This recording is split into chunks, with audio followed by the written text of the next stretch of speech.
everybody for joining us for, well, I guess we are on day 4, but session 6 with regards to our 2022 Responsible Raw Materials Conference. As you can see, the sun has just come out here in the northeast of Scotland, so that's truly delightful. Obviously, today is going to be a good day if the sun is shining all the way up here. I am so excited about the session that we've got lined up for you this morning. I think during the pre-session discussion, we've already teed up a whole load of new initiatives, haven't we, Wendy and Alison? Which is really exciting. So the first speakers that we're going to come to today will be Wendy and Alison, and they're going to give us a little bit of an insight into what they've been up to at the Indaba conference, which has been happening earlier on this week in Cape Town, which will be really, really exciting. And we're then going to stick with South Africa, and we're going to go to the wonderful Lorraine Jenks, who's going to give her perspective on what on earth is mining's role in this just transition, which will be absolutely fantastic.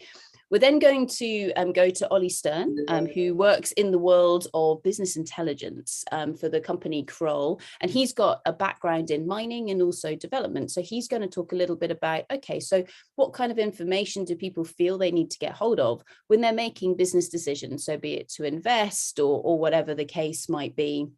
We then got the Critical Minerals Association coming to join us. So they're a fairly new organisation based here in the UK.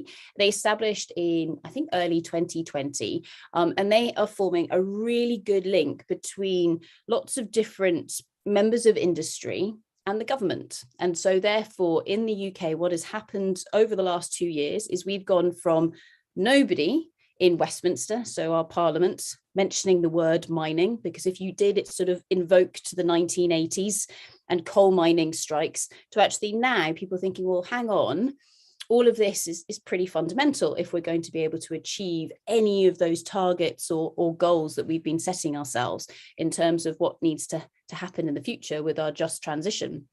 So we're going to hear from them some tips and tricks with regards to engaging with different types of stakeholders, and also some of what they've been up to over the last 2 years, because they really have generated an awful lot of change already, which is great. We then got Rachel Johnson, who actually, Ludovine, do you want to give us a little summary of Rachel, because you know her well? Yes, Rachel is a stakeholder engagement and sustainability expert and advisor. She works primarily in West Africa, and she has both pragmatic and optimistic views of what we can actually do as an industry to truly bring positive impact to the communities surrounding mining projects.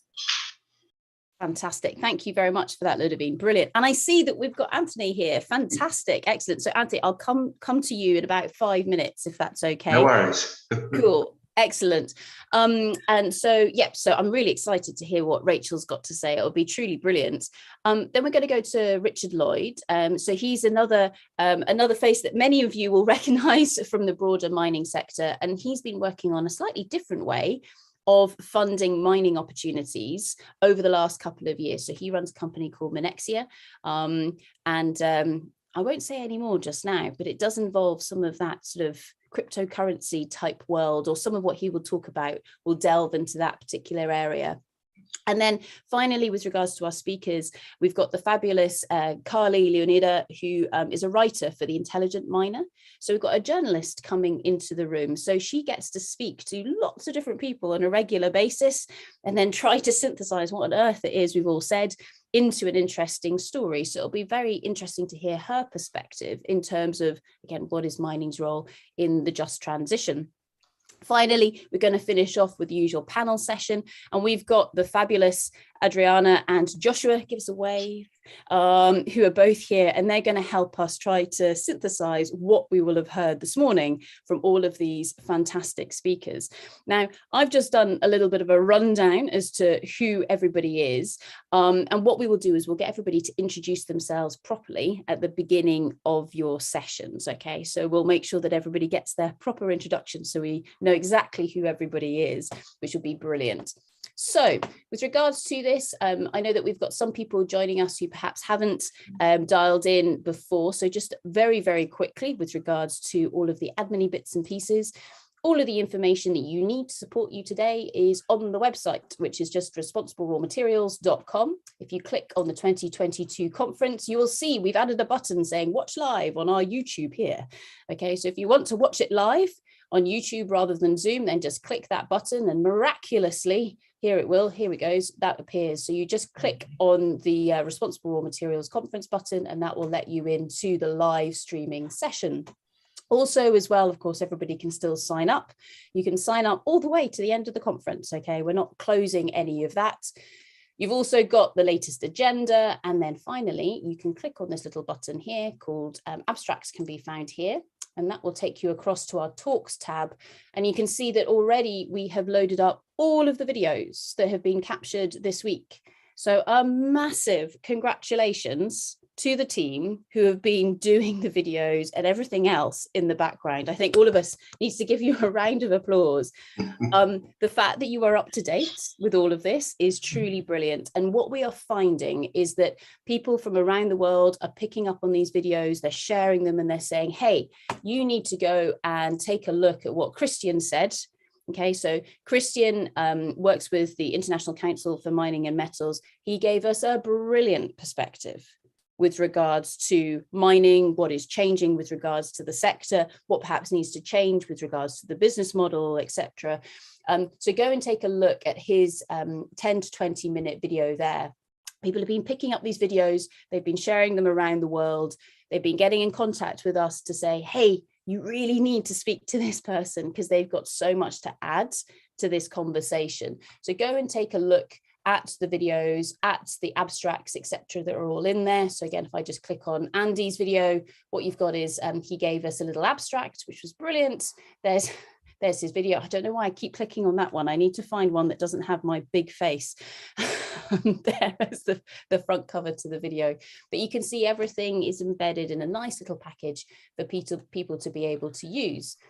The final thing just to highlight here are our learning materials, and what you can see in here is we've got lots and lots of little links to different areas. So if I just click on some of them, these are not materials that we have created, they are materials that people have shared with us and said, hey, can you push this out to your network? And that indeed is what we do. And so therefore, if you are looking for materials to use in, say, a teaching course or trying to help people to understand more about raw materials, where they come from, then you've got a whole load of really awesome links to lots of fantastic websites. So for example, the briefcase game, this is pretty cool. This was something put together a few years ago.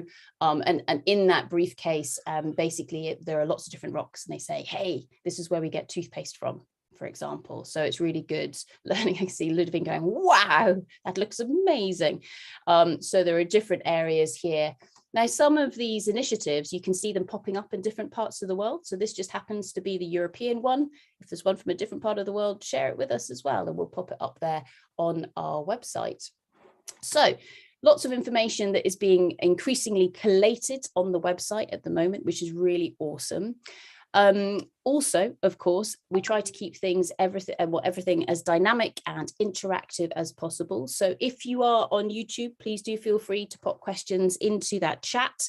If you are here with us on Zoom, you've got the chat button that is open at the bottom of the page. So click on that button and do feel free to interact with us there, share a link, share comments, share ideas.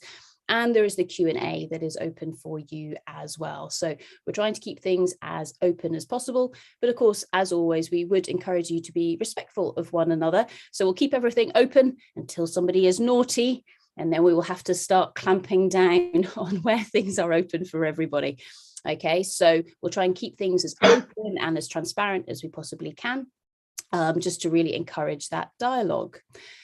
Now, with regards to this morning's session, not advertised in the schedule, we are joined by the fabulous Anthony. Now, Anthony was recommended to us yesterday by Anna, who joined us in yesterday afternoon session. And Anna, in turn, had been recommended to us by Andy. Okay, obviously, you all have to have a name that begins with A. I mean, I'm seeing this as the theme. And so Andy Reynolds, he gave a fantastic talk on in our first session, really challenging the business model around the mining sector. He said, hey, speak to Anna because she's got some fantastic ideas about this as well.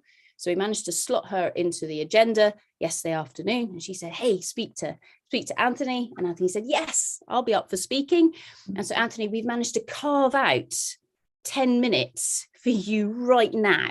So what I'm going to do is I'm going to pass across to yourself if you want to introduce yourself to everybody and then share your opinion with regards to what is mining's role in the just transition. So everybody, if you can please put your hands together for the fabulous Anthony. Thank you very much. Gosh, thank you so much, Sarah, and thank you, Rose, and thank you, Anna, if she's listening. A quick introduction, if I may. I got involved in mining sort of 2-3 years ago by frustration more than anything. I historically have been involved in property development and finance in the UK, particularly in Manchester and London. And sitting in through COVID, I thought this can't go on. I've got to look and see what we can do moving forward. And I've been involved in a financial project in Brazil, which didn't work out. But some of the people I met were fabulous. And we got in touch again and thought, well, could we look at this project in a slightly different way? So I flew out to the Amazon, as you do. And the rest is history, as they say. So I basically realized through the last couple of years of living and working in the Amazon, in the state of Para, the state of the Amazon, in Atetuba, in various indigenous communities, that there was a great opportunity for us where I could do something which was kind of close to my heart, which was the environmental side. Back in 2005-06, I got involved with the World Green Building Council and some projects in Sri Lanka with carbon credits, waste to energy, all that sort of stuff. But we don't have time to discuss that. But I met people through that, and the sustainable supply chain and all that sort of stuff became very sort of close to my interests through dealing with projects and finance and seeing how things were built and that sort of stuff.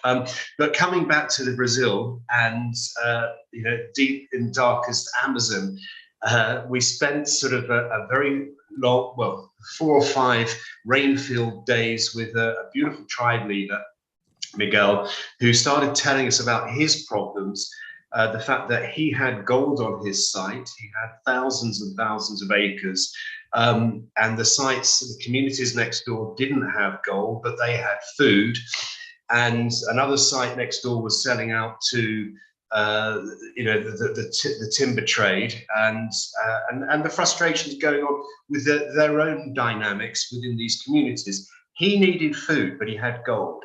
The guys who had food wanted gold. The guys who, and it was. So we looked at how we could get involved and do this, and so forth. And what we realised was that the artisan miners were going into sites illegally, making a mess of places, and there was an opportunity there for us to sort of clean up behind, if that's the right thing to say, while still sort of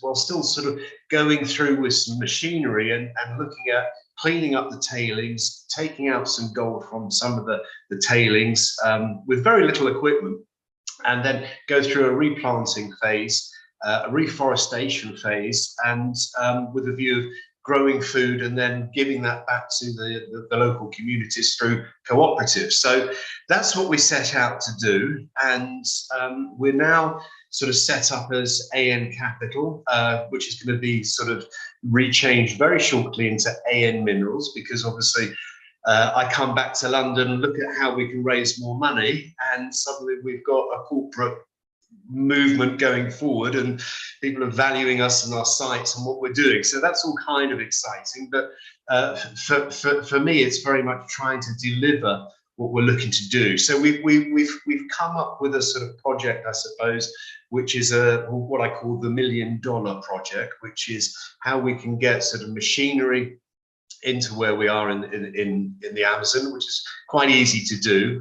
The big problem we have is Brazil, a country with incredible resources, incredible people who all live in the now, and but they all live on the coast. So you've got sort of 220 odd million people who love crypto, by the way, and that's not a good thing to talk about at the moment, but and love to dance and love their food and are doing very, very well with regrowing on the sort of fintech side of things. But when you talk to them about, can we have some excavators, or can we bring up some wash plants to the Amazon, they look at you as though you're mad. And the people actually who live in the Amazon, from Manaus to Atuba to Jacaranga and some of these other smaller sort of towns, regard people from Sao Paulo and Rio and so forth as tourists. They're not real Brazilians in their eyes. So they're kind of like gringos as well. So they're also very aware of what these people are doing coming in. But the point being is there's a massive there's massive resources there. And what we want to do through sort of in environmentally friendly, ESG led, if that's the right thing to say, is bring in some professionals. We've spoken to one or two people who've been on your board, I believe, or been on your list of things, and with a view that we've kind of historically worked with, or in the last sort of year or so, worked with the World Bank, the World Gold Council. We've looked at various metrics which we can work with, and we've ticked all their boxes so far. So the next thing is to sort of bring some people in, some professionals in, who can actually watch, see how we're doing things, and then process that, I suppose, into some form of metrics, and see how we can use that moving forward as guidelines and seeing how the supply chain works. We certainly know that if we were to sell gold to Google or to Cartier or whatever, they will pay a premium for it, as long as we can substantiate, I suppose, the supply chain and the sustainability of it, where it's come from, how it gets there. Obviously, we're going to be using blockchain and stuff like that shortly to make sure all these sort of things can be verified. So that's of interest to us, but more importantly, it's the projects we can create out of this in terms of education, in terms of giving what we can give back to the community. Don't get me wrong, we're going to make money. We want to make money. We're going to have hopefully some shareholders, and they'll benefit as well. But we're trying to do it in a sort of, I suppose, fair trade way, so to speak. So that's kind of what we're doing in a nutshell. And we're looking to raise, as we say, machinery, work with people who can assist with what we're doing. And it's a very exciting time for us. We've got about 40,000 hectares. And, we want to sort of set up sort of various schools within what we're doing and help train people. I mean, excavator operators are very well paid. The people in the community, because it's gold, get probably a third above national average. So there's lots of opportunities for people to come in. And we, as I suppose, a sort of European management team, are coming in to sort of help drive that forward. And we'll see what happens over the next few years. But hopefully that will give you some idea, but very, very open to all sorts of questions from the lovely panel and audience you have. And thank you, Sarah, once again for letting me come in and talk. No, pleasure, because I mean this conference is all about getting as many different voices in the room, to be honest, and sharing their ideas. So I mean, to start with, Anthony, I mean, I'm sure you're aware of them. Brazil has some of the leading experts with regards to this. So to be honest, as Europeans going into Brazil and teaching them how to do it, we have to be careful on that one. But also, so in terms, you said that you'll be changing your name and everything and looking to raise money. Quite a lot of the discussion this week has been around the business model behind mining. And actually, to be honest, many mining companies don't actually make very much money at all. I mean, to start with, I know that there's a perception that everybody gets very rich and everything like that. So, I mean, okay, in some cases, yes, but in many cases, no. And actually, it's a case here of saying, instead of mining being about digging the rock out the ground, it's about the development of the area. So therefore, we're development companies that happen to have a little bit of mining. So, you know, kind of, and that's a big spin in terms of the business models. And I know that when speaking to various people in, say, the City of London, etc., that understanding isn't necessarily front of mind at the moment. Have you thought about actually setting this up as a development company, or you know, something that is very much focusing on the development side rather than the gold? The answer to that is, I mean, the thing is, we have many verticals to what we're doing in terms of a business model and producing income for shareholders, so to speak. So if we looked at it as a business model where we are, we can say with $1 million, that will produce 30 kilos from the alluvium carpet. It will give us some drilling results on certain areas, which will then we be able to use in the city for raising further finance on the rock and so forth at a later stage. That is something that's, you know, the rock and the hard stuff and the gold is being pushed to us in many ways, but we are very much, I suppose, a land development company which is in the process of putting together projects within the area where we can then hand off, if it's right, to larger investors who want to come in and do the rock if they want to. But there'll be certain things in place for them to do that. So we're going to try and create oven-ready sites whilst cleaning up behind where the artisans have been, so they've already identified where there is gold, and we're coming in to clean up behind that, because the actual footprint of a specific mine is quite small in relation to the footprint of an artisan mine, or what we call the little ants sort of running all over the place. So we feel that there's an opportunity for us to come back in and clean up behind and grow. But ultimately, you know, the city wants to invest in minerals and materials of all sorts. We do have, besides gold, graphite, we've got tin, palladium, you know, there's a whole load of other stuff. How that gets, how that evolves in the future, I don't know. You know, I'm not a geologist. I'm my history has been finance and property development. So I look at this as sort of land acquisition, keeping the licenses, keeping everybody happy from the community point of view, to the point where we can employ as many people locally as we can, educate as many people as we can, put some of our income back into good projects, if that's the right thing to say, and then see how it evolves. So it's going to grow organically, but we don't look at ourselves as a, you know, we will evolve into a mining company, no doubt. But we would prefer, if there was a stock exchange which was ECG, AIM, or, you know, like you have in Canada, which is more sort of for the mining companies, we would want to see ourselves as a more ESG style listing than anything else. So we feel that there can be benefits from what we learn, if that helps. Yeah, so I think with that, Anthony, thank you so much for that. We need to move on to the next. Of course, sorry. Now. I think what we will do is we're going to send through a load of links to you to a lot of the fair mining initiatives, for example, and just to be clear as well. So when I'm saying development company, I mean social development companies. Because there's a huge amount of work that's been done in this space over the years. But massive congratulations for everything that you're doing, and thank you for coming and sharing it with us here today. Round of applause. Thank you so much indeed. Thank you for the opportunity. Everybody have a fabulous day. Thank you now.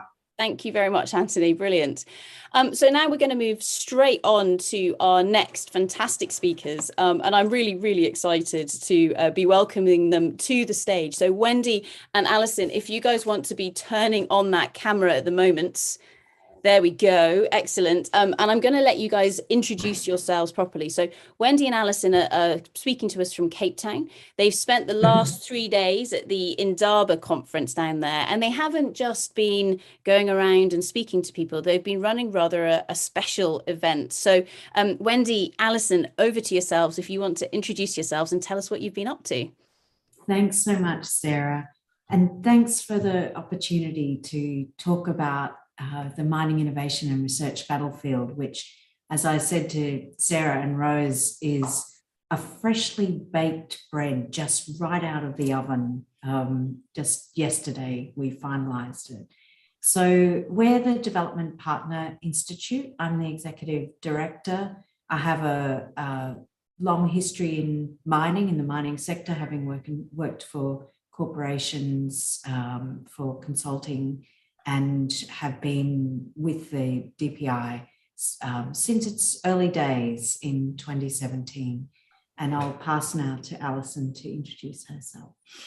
Hello, everybody, and thank you for having me and us. My name is Alison George, and I'm the Head of Programs and Initiatives at the Development Partner Institute. And I guess my background has been just under 17 years mainly in the mining governance space. So working in transparency and to create transparency and accountability mechanisms within the mining space, and grown to work with governments and industry and civil society, and then being part of development partnership now and defining what that means. So really excited to be here and to be in Cape Town and to meet people in person, but also to deliver the innovation and research battlefield.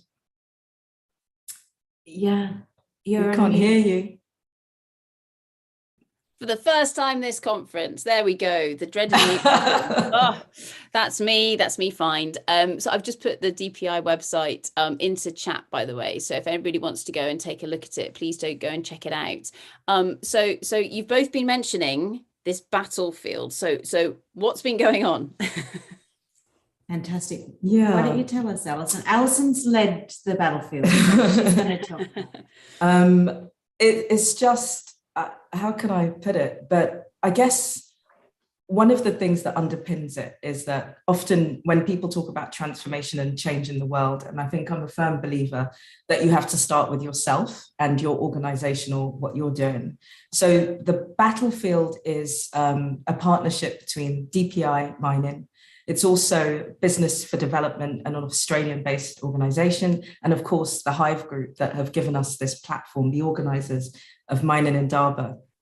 And so we're trying to, this is the inaugural innovation and research battlefield. It's a pilot, it's an experiment, and we're trying to connect researchers and academics to industry. So bridging that gap and seeing what can happen with innovation. So in essence, we're feeding and creating a pipeline of researchers, academics, and getting organizations that haven't worked together before to now pitch to industry and work with industry and deliver innovative solutions. So this year's theme is building post-mine economies. So it's within the context of sustainability. And we asked that people came creatively with different ideas. And so we have things that are based around creating systems thinking, new governance frameworks for sustainability, because often someone can have an idea, but there isn't the structure to deliver it, even in legislation or regulation. And we have heavily science and technology-based ideas. So the idea that won this year was regenerative agriculture. So thinking about growing kanaf, hemp, and creating the soil in new ways to build post-mine economies. And then we also have lots of ideas based on really speaking and connecting with communities and co-designing and thinking from the point at which the mine closes, but also early on as well. So we just had this range of ideas, lots of young people, very confident. And so we had lots of applications. We whittled it down to 9 strong applications across the field. And what else can I tell you? So we had round 1, which was amazing because we offered the opportunity to have a hybrid and in-person mixture of people presenting. And that enabled us to connect with people from across the world, Panama, the United States, the UK, Zambia, South Africa, of course, and just people from all over the world bringing their ideas to the table. And after round 1, we whittled that down to 3 people. And yesterday we held the finals. We also had the evaluation panel, which was made up of our DPI executive director, but Anglo-American, BHP, and Africa Development Bank, Anglo Gold Ashanti. So lots of really established heavyweights who just brought their expertise and their experience, not their ego, but just to what can we actually do to create something different. And there was moments and spaces where I just observed people coming together and being able to connect as opposed to anything else, to create innovation and be creative and dynamic. So I'm quite passionate about it, so I'll stop now. Yes, that's fantastic summary. Maybe if I could just add a little bit of background to how it came about. And this is the way it came about is very typical of the way that the Development Partner Institute works. And so we had been engaging with people in industry and academia, others who had spoken about the gaps between different parts of the research and innovation ecosystem, where there were great ideas, but not a forum, not a space to be able to share ideas and to think about how do we bring different parts of the innovation and research ecosystem together. And so in 2020, here in Cape Town, associated with the Mining Indaba, we ran a mining research roundtable. And at that roundtable, we had representatives from the mining sector, from other sectors, from civil society, from academia, from research organizations. So quite a diverse group of people. And we spent a day exploring these questions of where are the gaps, where are the opportunities, how do we work more effectively together? And as part of that conversation, we asked people for, what's your big idea? What's your big idea that can take us forward? And the big idea that got the most interest and traction was the idea of creating an innovation and research battlefield that's modeled on the idea of the investment battlefield. So associated with the Mining Indaba for quite a number of years has been the investment battlefield, where junior miners and explorers come and pitch their project and their aspiration. And it's a way of connecting investors and mining companies and exploration companies. And so the big idea was to model the innovation and research battlefield on that concept. And we've done that. So it was taking that big idea and then creating it. DPI is also about partnership. And so we've been really thrilled to partner with a range of different people. So our primary partners in this venture are Business for Development, as Alison said, and Hive Group. And so we've worked in this tripartite way to bring about the innovation and research battlefield. And with COVID, we didn't know when this was going to happen. Alison joined us in January the 4th. And I said to her, here's the first thing we're going to do because the Mining Indaba is confirmed. So Alison has taken the lead in creating this, really not completely from scratch, but largely as an idea and making it work with the team. So with our team, with the teams from Business for Development, with the team from Hive Group, it's really been a joint effort. And then also partnering with the panelists who are our judges, with the applicants, and looking to build an ecosystem out of this. So we're really thrilled at the hot off the press or hot out of the oven innovation and research battlefield. Lots of learnings for us, yes, which we're also thrilled about. Mm-hmm. And it just gave me so much joy to see these wonderful projects and these wonderful young people, because that's another one of our objectives, is to provide the space for young people's voices to be heard and to be able to share and promote the wonderful work that's happening in their thinking. So what next? So for, not just the winners or the 3 finalists or those on the shortlist or those who submitted their ideas, what's happening next with them? How are you incubating all of these brilliant ideas and this excitement? Really good question. So we're trying to build a connection. So each year we build. So for example, one of the things when you win this great award is that they're going to be, the winners will give us quarterly reports on how the money's being used. And they'll also present next year and pass the baton to the next innovation and battlefield winner. So if you think of it as a pipeline, we're building an alumni, and we are going to use the term incubation. We're going to enable those ideas to have visibility as well.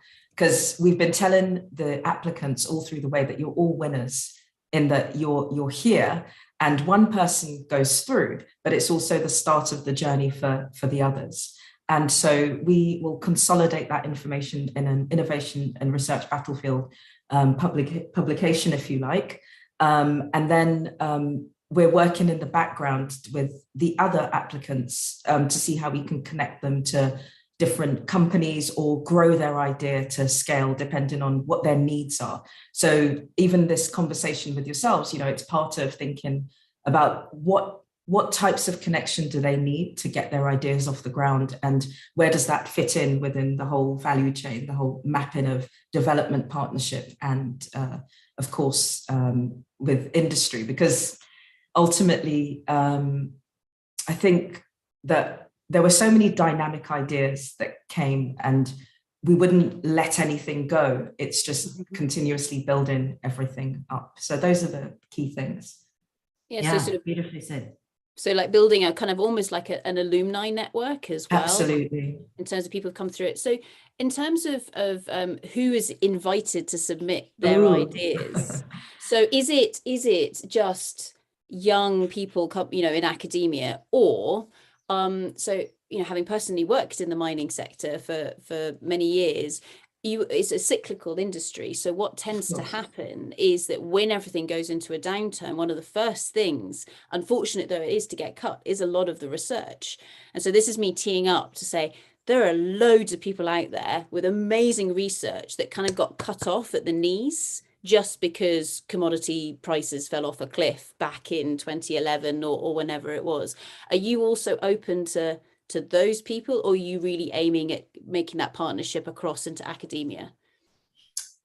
I think the crux of it is about making the connection into academia, but it's an eclectic mix of applications that we received. So even when our intention as the DPI is definitely to give young people a voice, and of course communities a voice. But that doesn't necessarily mean that it's a chronological age thing. You might have a very fresh idea and it's not been the time to reveal that idea. However, you could work. We had professors with PhD students or students that came together that, to pitch an idea. And so it's more about the freshness and the innovation of the idea as well, coupled with being a young person. And in addition to that, we had people pitching from mining communities, and they didn't necessarily come through the academic route, but they proposed a research idea based on their own empirical data, actual experience of living in a mining community. So there was one person in particular, I won't mention the person, but just definitely who could speak to the points very clearly without any wording or heavy text about the real lived experience and what sustainability should actually look like from that perspective. So we invite all people, and we have our criteria, our parameters, that you're backed up by an organization. But if you're not coming from a university, you might have your own organization that you've developed or created, or you might have somebody else that you're wanting to partner with. So it's not just, it's inclusive, because that's what we're wanting. Brilliant. Yeah, it's a wonderful response. And if I could just add one thing, the only requirement we have around this question that you've asked is that that the applicants are backed up by an organisation. Okay. Yeah, so they have that structure in place. Yes, to have that accountability. structure. So it could be an academic institution, or it could be a company, or it could be a civil society organisation. And we had applications from all of those. Yeah, we had, and it was just great. I'm very excited about it because that's fun. Just to see it come together is amazing, and the people that have, yeah. So I guess, I mean, the final question is, when can everybody sign up for next year? Well, next year, Mining Indaba is going to be in February, and we've got a bit more lead time now. So I think we haven't started to talk about this yet, but I think definitely by the last quarter. The last quarter. Okay, yeah. Awesome. But if people are interested, then send us an email to innovation@dpimining.org. Excellent. Innovation@dpimining.org. We'll make sure we push it out on all of our networks as well. Excellent. Thank you. Thank you. Brilliant.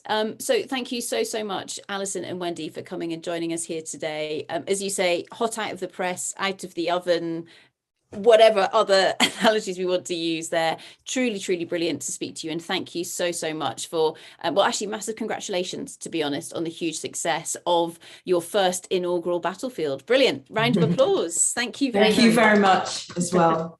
I also just wanted to add, we had, I'm not sure if Alison said this, but we had funding support for the innovation grant from BHP and the University of Queensland. You already mentioned that. Oh, sorry. Thank you. It's okay. Make sure you get the sponsors, and otherwise they might not come back. No, brilliant. Thank you so much to both of you. Really exciting. And we will definitely make sure we keep an eye out for the report. You know that we're all going to be in contact with regards to getting involved, because it's so exciting. Yes, everyone will be sending their applications to the email address. Thank you, Sarah. Thanks. Awesome. Thanks for the fantastic opportunity. Pleasure. Thank you. Cool. So that then takes us straight on to our next fantastic speaker, Lorraine Jenks, who is also in South Africa. And Lorraine, I guess we met last year, the year before, during this conference where we started messaging on LinkedIn. Is that correct? That's absolutely right. Yeah. So what I'm going to do is I'm going to pass over to Lorraine. I know that she's got slides that she wants to share. So Lorraine, if you want to start sharing those slides now, and then I will let you introduce yourself, because your CV is so phenomenal. I personally don't even know where to start with it, because it is just brimming with excitement. So great, we can see your screen at the moment. There we go. Perfect. So everybody, please put your hands together for the fabulous Lorraine Jenks. When you get to my age, it's easy. It's easy to have a fantastic CV. So what I'm going to do, I'm not going to dream of challenging mining per se. I'm going to look at the smaller stuff. We decided that I should talk on sustainable and circular supply chain right throughout your whole value chain, upstream and downstream, the whole way. And what I'm finding in a lot of the summits, they're up to 2 a day that I'm trying to attend. There are lots of people, especially when I give a presentation. Sometimes I have a room full of people here in South Africa who didn't do geography or science at school, and I have to explain climate change. So I've boiled it all down. I'm a Montessori teacher, lots of pictures, and my purpose of today's talk is inspirational, some stories, motivational, for you to pass on to people in your network who are just starting their journey, or perhaps need some of the fundamental principles of what's going on. So the news is terrible. The Oscar bloody slap got more coverage than a 40-degree above normal temperature in the Arctic. People never even knew about it. India, the terrible heat wave in India, the highest CO2 ever globally, wildfires in North America, drought in Kenya, terrible flooding down here in our own KwaZulu-Natal, terrible, the worst in, I think, in history, not even in living memory. Climate refugees we've only begun to see, deforestation is what breaks my heart. Anthony, I've been to the Amazon, up to Iquitos, to a tribe that hadn't seen white people up a tributary. What a heartbreaking story. War in Ukraine. If we stop to think, it's actually a fossil fuel war.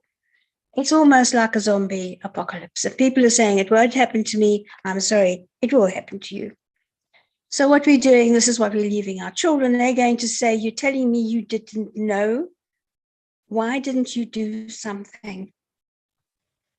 I was very fortunate to be invited by the United Nations to COP26, to the Blue Zone. And I mean, wow, look at that plenary. Oh my goodness. The people outside were a bit more interesting, I have to say. The weirdos and the hippies. There were too many white men in suits and not enough indigenous people, especially, as Anthony will know, you've met the people in the Amazon. This was the panel, just as an aside, one of my little stories, panel discussion, and this man walked up with a beautiful suit, shoes, filthy hair. His hair was so dirty, I took a picture. Turned out he was the king of the Netherlands. We've been talking for 15 minutes, laughing and chatting and sharing stories, and then he stood up to speak, and they introduced him as the king. I had no idea. What a maverick, what a wonderfully interesting man. The only true emotion I saw was the president of Tuvalu, a tiny island, and the president of COP, when he nearly broke down when India changed some of the wording in the report. This is where the action happened, not the blah, blah, blah in the big venues. This happened in the corridors, and these were our esteemed leaders. So what I'm finding, well, I've been doing this for 50 years. What I'm finding, there's too much jargon and too much geek speak. All these words, carbon tax, sink, hero, offsets, credits, neutral, budget, capture, goodness gracious me. Sustainability, circular economy, regenerative systems actually pretty much all mean the same thing. It's what I've been doing for 50 and in more detail, more professionally for 35 years. Sustainability means do no harm, leave it as it is, and the triple bottom line of people, planet, and profit. Circular means to keep things circulating within an industry for as long as you possibly can. I'm afraid that it's a bit too much trying to save plastic. I think the oil industry is behind it. You can quote me on that because other people feel the same. So it's recycling is not enough. They're trying to keep reuse, redesign, remanufacture, a whole new way of thinking. Regenerative, we spoke about that in farming. It started in farming, but the word's been used incorrectly in a lot of places.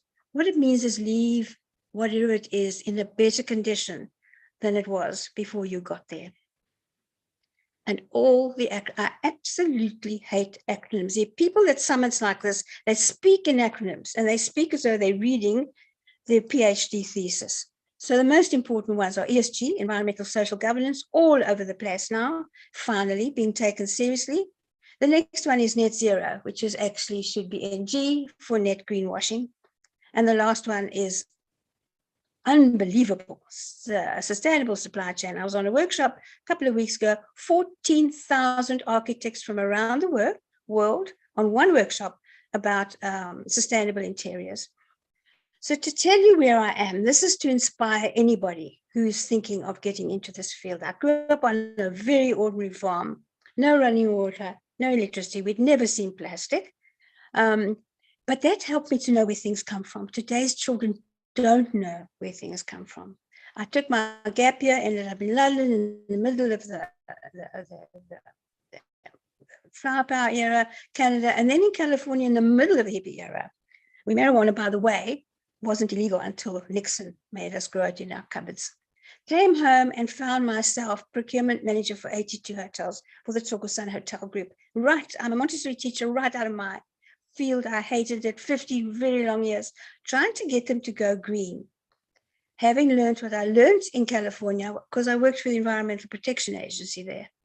Stanton International Convention Center was our first green project. I did a wonderful recycling program, sent all the information upstairs, and nobody took any notice.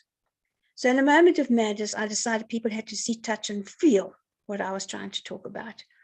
So what I do now, I find myself a global speaker I've just been to Azerbaijan, of all places, for goodness sake, Scotland, India, Italy, China, Mongolia.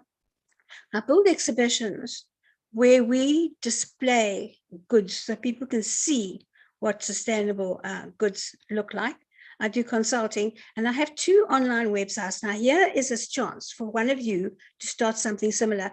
One of them is still the only one in the world. They are 21 years old. They're like yellow pages. I make no money, and they are used by 33,000 people every month. We just look for the greenest that we can find. Nothing is 100% green. Log it onto this register, and it's just gone ballistic. So for the young women here, this is what I want to tell you. I started this when I was 69.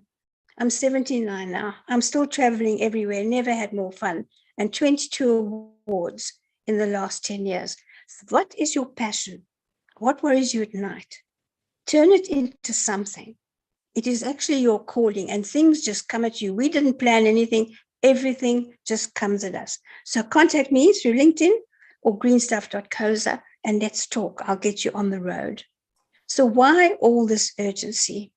The Paris Agreement says we have to say below 2 degrees since the Industrial Revolution, which was 150 years ago.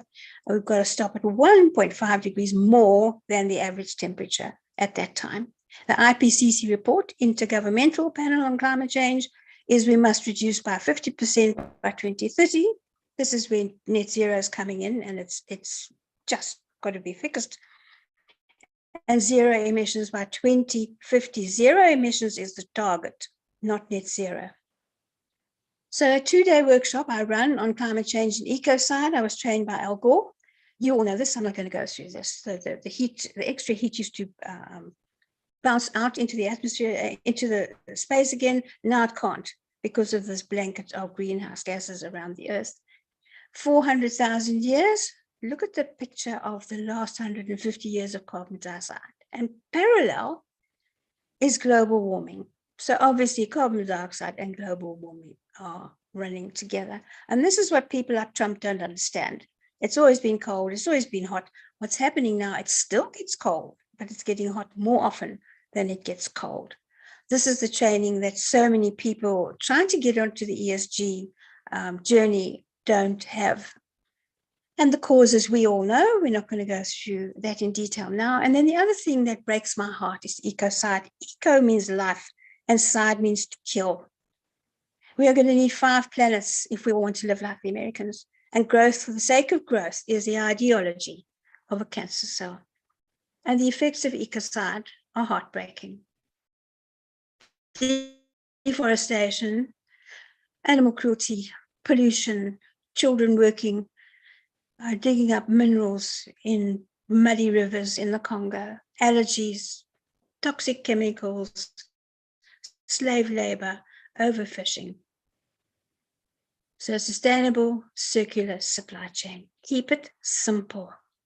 All we need to do is look at the energy use, water use, and how we manage the waste right through our value and supply chain. And then what is neglected is everything else, the biodiversity, social equity, animal rights, toxins, deforestation, soil degradation. That's where we need to do work. The other 3 are really easy to monitor, measure, and fix. Recycling plastic, Tree Hugger agrees with me, is an absolute waste of time. Turn off the tap. We're mopping it up instead of switching off the source. So life cycle assessment is what you can use. Keep it simple with every decision you have to make, because everything you do every day, everything you buy for your company, including things like your indirect procurement, everything impacts on the environment. So what I do is I go through a life cycle assessment. Where did it come from? How was it transported? How was it manufactured? How is it distributed? How is it packaged? What happens at its end of life? Can it be recycled, or does it just get thrown away? So how I deal with this, with the kind of audience I have to work with, I say, imagine you're holding the hand of a very small child. And he says to you, Daddy, where does your phone come from? Or where does my new T-shirt come from? You need to go through the whole cycle, the whole history of that product. This is a whole 4-day workshop on one slide. But just point out to him it's going to be quite difficult, and explain to him what happened right throughout the journey of that particular product. And at the end, he's going to say, where did it end up? And you're going to have to tell him. And he's going to say, my God, Dad, you knew. And you bought it anyway.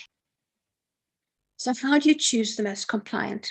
We had nothing. When we did our first project, we were completely mad. We booked 100 square meters at one of the big exhibitions, asked somebody to divide it up into 5 rooms for us, and asked the people on my Green Stuff website to send us products for us to display on their behalf. No, I have to laugh. We had no idea what we were doing. But people just help you. The greenies, everybody just helped us. Somebody built the shell screen for us, and we furnished it from front to back with only eco products. And how we did it is 20 years ago. There were no things on that you could Google to help you. We used very simple score sheets. This is where you start. This is where you start. Really basic. In those days, all based on honesty, very few labels. And then we got a little bit more sophisticated for one of our big BBC Lifestyle asked us to do a project for them. And now we actually use professional templates. Those of you who are trained, qualified procurement and supply chain managers, you were given a template during your training to choose between 3 suppliers and look at the key performance areas of them, not knowing their names, putting in your data, and blah, blah, blah, all the sums are done for you, and you can see which is the most compliant for your particular company. Now what you do, take that same template and just change some of the key performance areas into environmental things like packaging, distribution, how far it traveled, whatever is important to you. Put in the data and get your sum.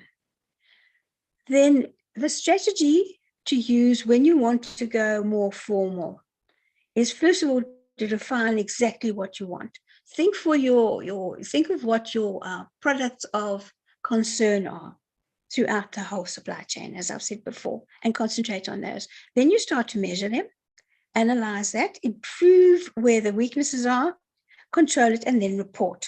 You can do this yourself, but there are the most amazing people out there now. So start with a Survey Monkey to every stakeholder in your company, in your circle, in your network, with the basic questions. Ask them what they think. Don't tell them what to do. Ask them what they think. And then just Google for software. There's amazing stuff. One of the biggest at the moment is Ecovadis. Ecovadis. Have a look at their website and see. They do everything for you. And then your call to action. There's always a choice. There's an old way of doing things, and you'd be amazed how often there is a better way. So just stop before you do something and look for a better way to do it. Go onto my website, you'll find a wealth of information there. There are only 2 of us that run that whole thing, myself and my amazing technical girl who lives on a farm. And then the best advice you're going to get today is talk to the old folks. They know stuff. My mother was a landscape gardener, and she never built a house or started a garden until she found the oldest person in that area.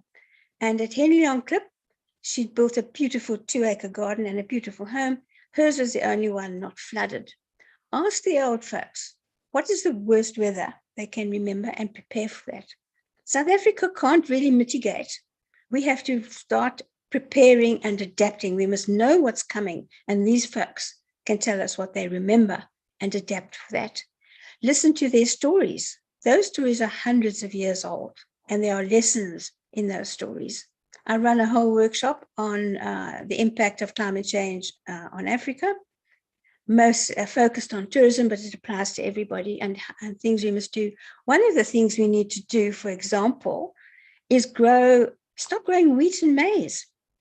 They're not going to survive climate change. We should be growing millet and sorghum and stuff that these people will remember. And, we can say, yeah, screw you, Earth. And the Earth will say, yeah, well, screw you too. And just remember one thing. The children are watching you. And they're going to say, Mom, Dad, you knew. What did you do? I'm going to skip past this quickly to some slides I picked up at a workshop yesterday. If this is the Earth, the Future of the Earth Committee, around a table discussing what we've been discussing now, you'll have an engineer, a scientist, an educator, a politician, a businessman, and a citizen, for example. What is missing from this table? The planet is missing. Biodiversity is missing. And most important of all, your grandchild is missing. Your grandchild should be at that table to say what he wants in his future. So that's me. Thank you, Sarah. I know I spoke very fast. I always do, and I will never learn. Thank you for that, and I hope you got some value of it. Contact me. I run these courses. A lot of them I do pro bono. Big guys like you must pay me, like Exaro Mining Company. I gave them a very big talk at their AGM.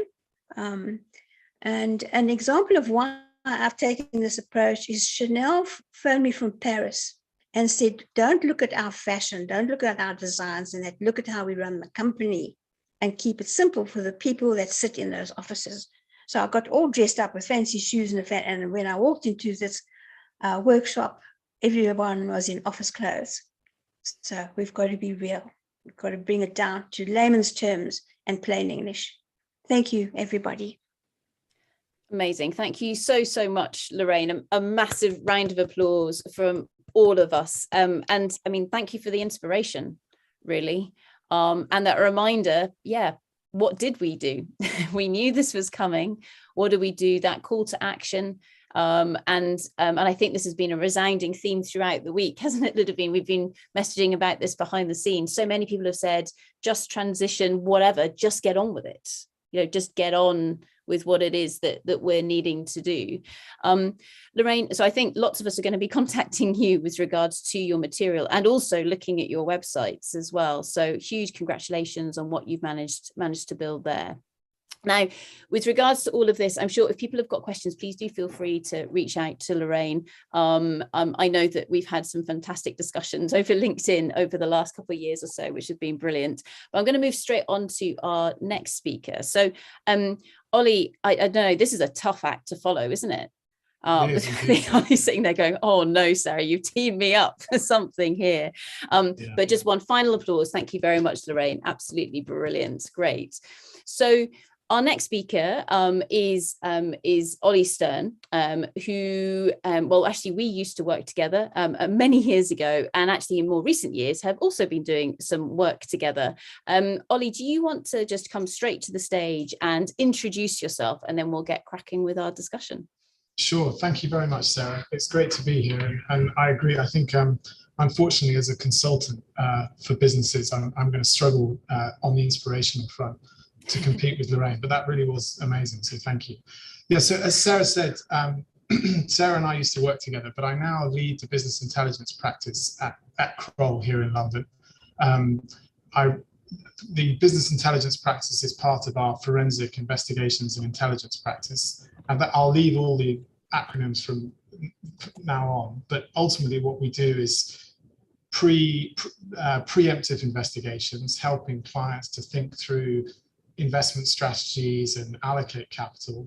We also do, the bulk of our work is reactive investigations when things start to go wrong, particularly in challenging markets, and we assist them in investigating corruption and bribery, for example, a whole range, illicit trade activity, all of those types of investigations.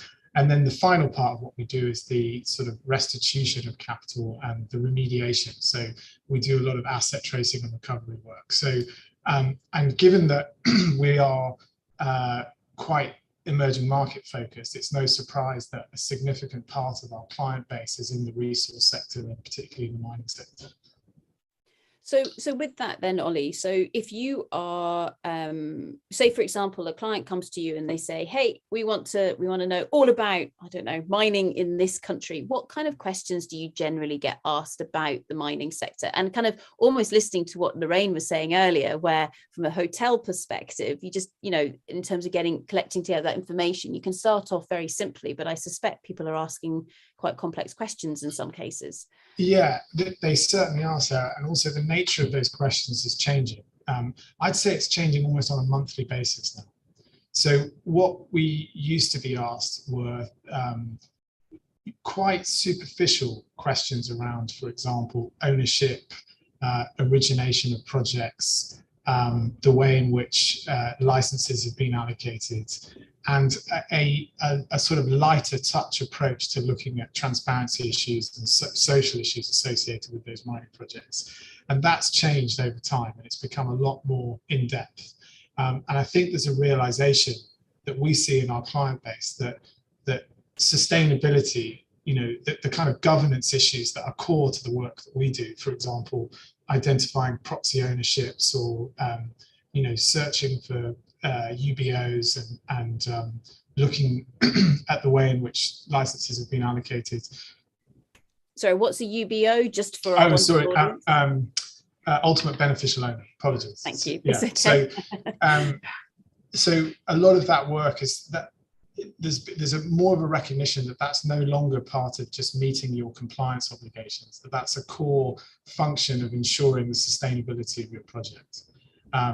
Because ultimately, if it's contested and it becomes fractious and difficult in terms of your stakeholder relations in the country, that has a definite feed through into the commercial success of the project. So we've really seen that increase a lot. The other thing I'd say is that, unsurprisingly for us, the really big major mining companies come to us less often because they have in-house capabilities. And we often serve the more mid-tier section of the market. And I think what's fascinating there is that there's been a real shift. And I'm sure the audience, on this conference is going to be familiar with this, but there's a lot more recognition of the social issues that relate to mining projects in emerging markets and the impact that can have on security of tenure and sustainability. And I think what's interesting is that if obviously we work for the mining companies themselves, but we also work for a lot of financial institutions that are contemplating financing mining projects. And what the recognition on the mining side is that in order to demonstrate that they've got projects that are worthy of investment, the criteria is changing. So you need to be able to demonstrate that you've done very, very comprehensive analysis of the social side of the mining project. And I think a particular focus for us of late has been on the business and human rights side. So the questions have become, I think if I characterize it as 5 years ago, can you confirm ownership? Can you look at who's involved and check for corruption issues, and maybe have a quick look and make sure there aren't any societal issues, see what the NGOs are saying? That's become a lot more engaged and a lot more forensic.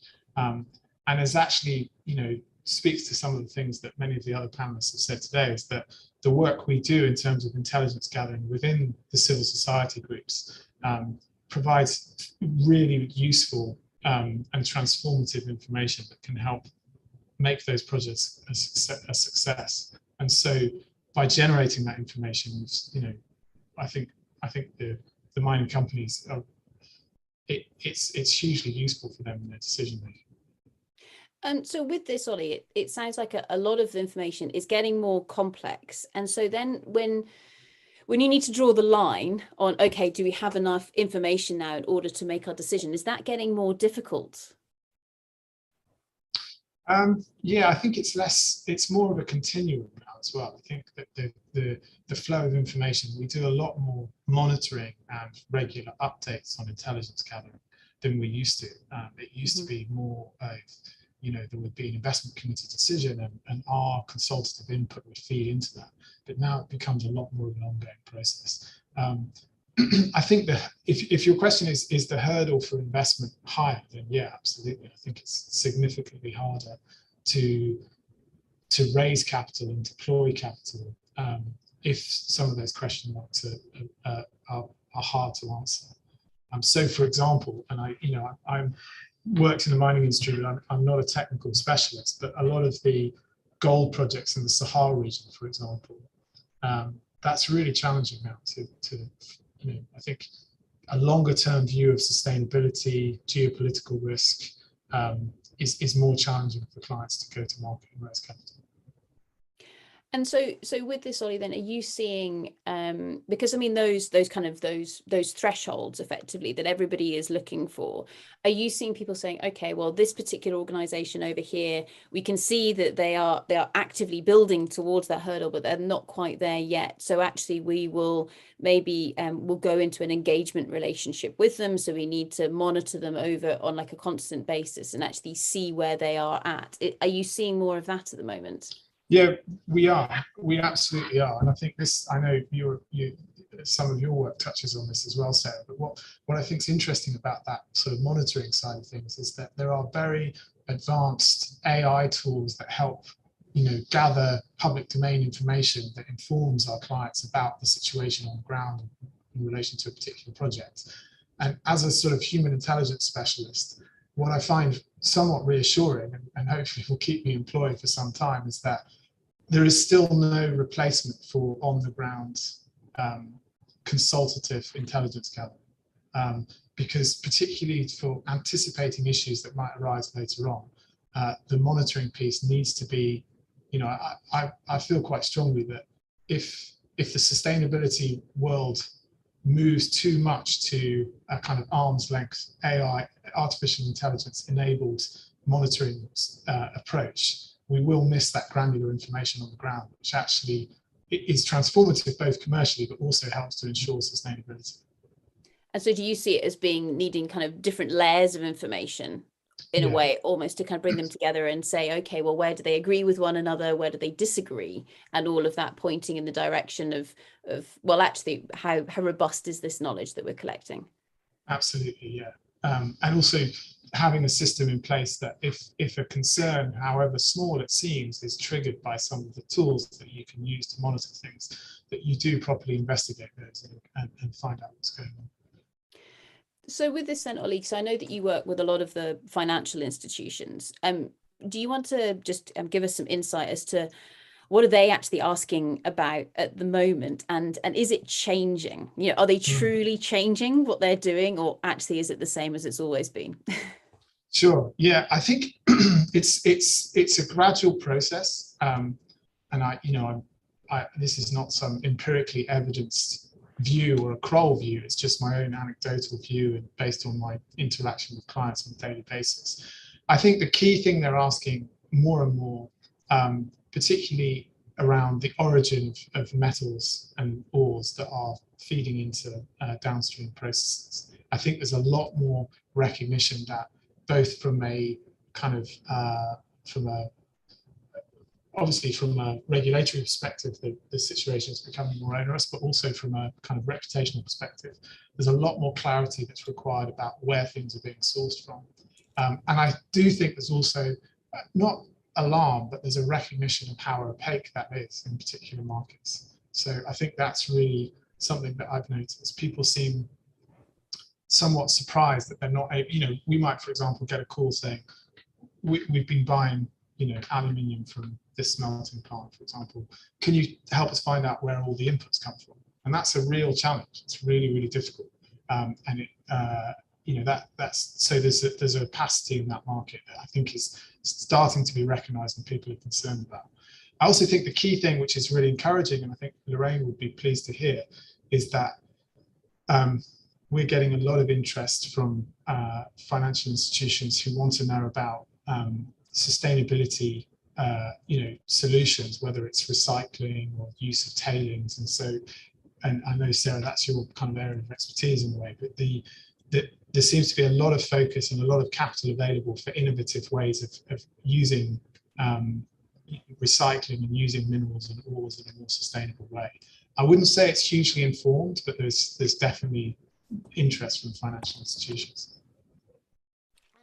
And with this, what's driving this change, Ollie? I mean, why are they increasingly asking about sustainability? Is it because they actively want to change the world, or is it because they're having to?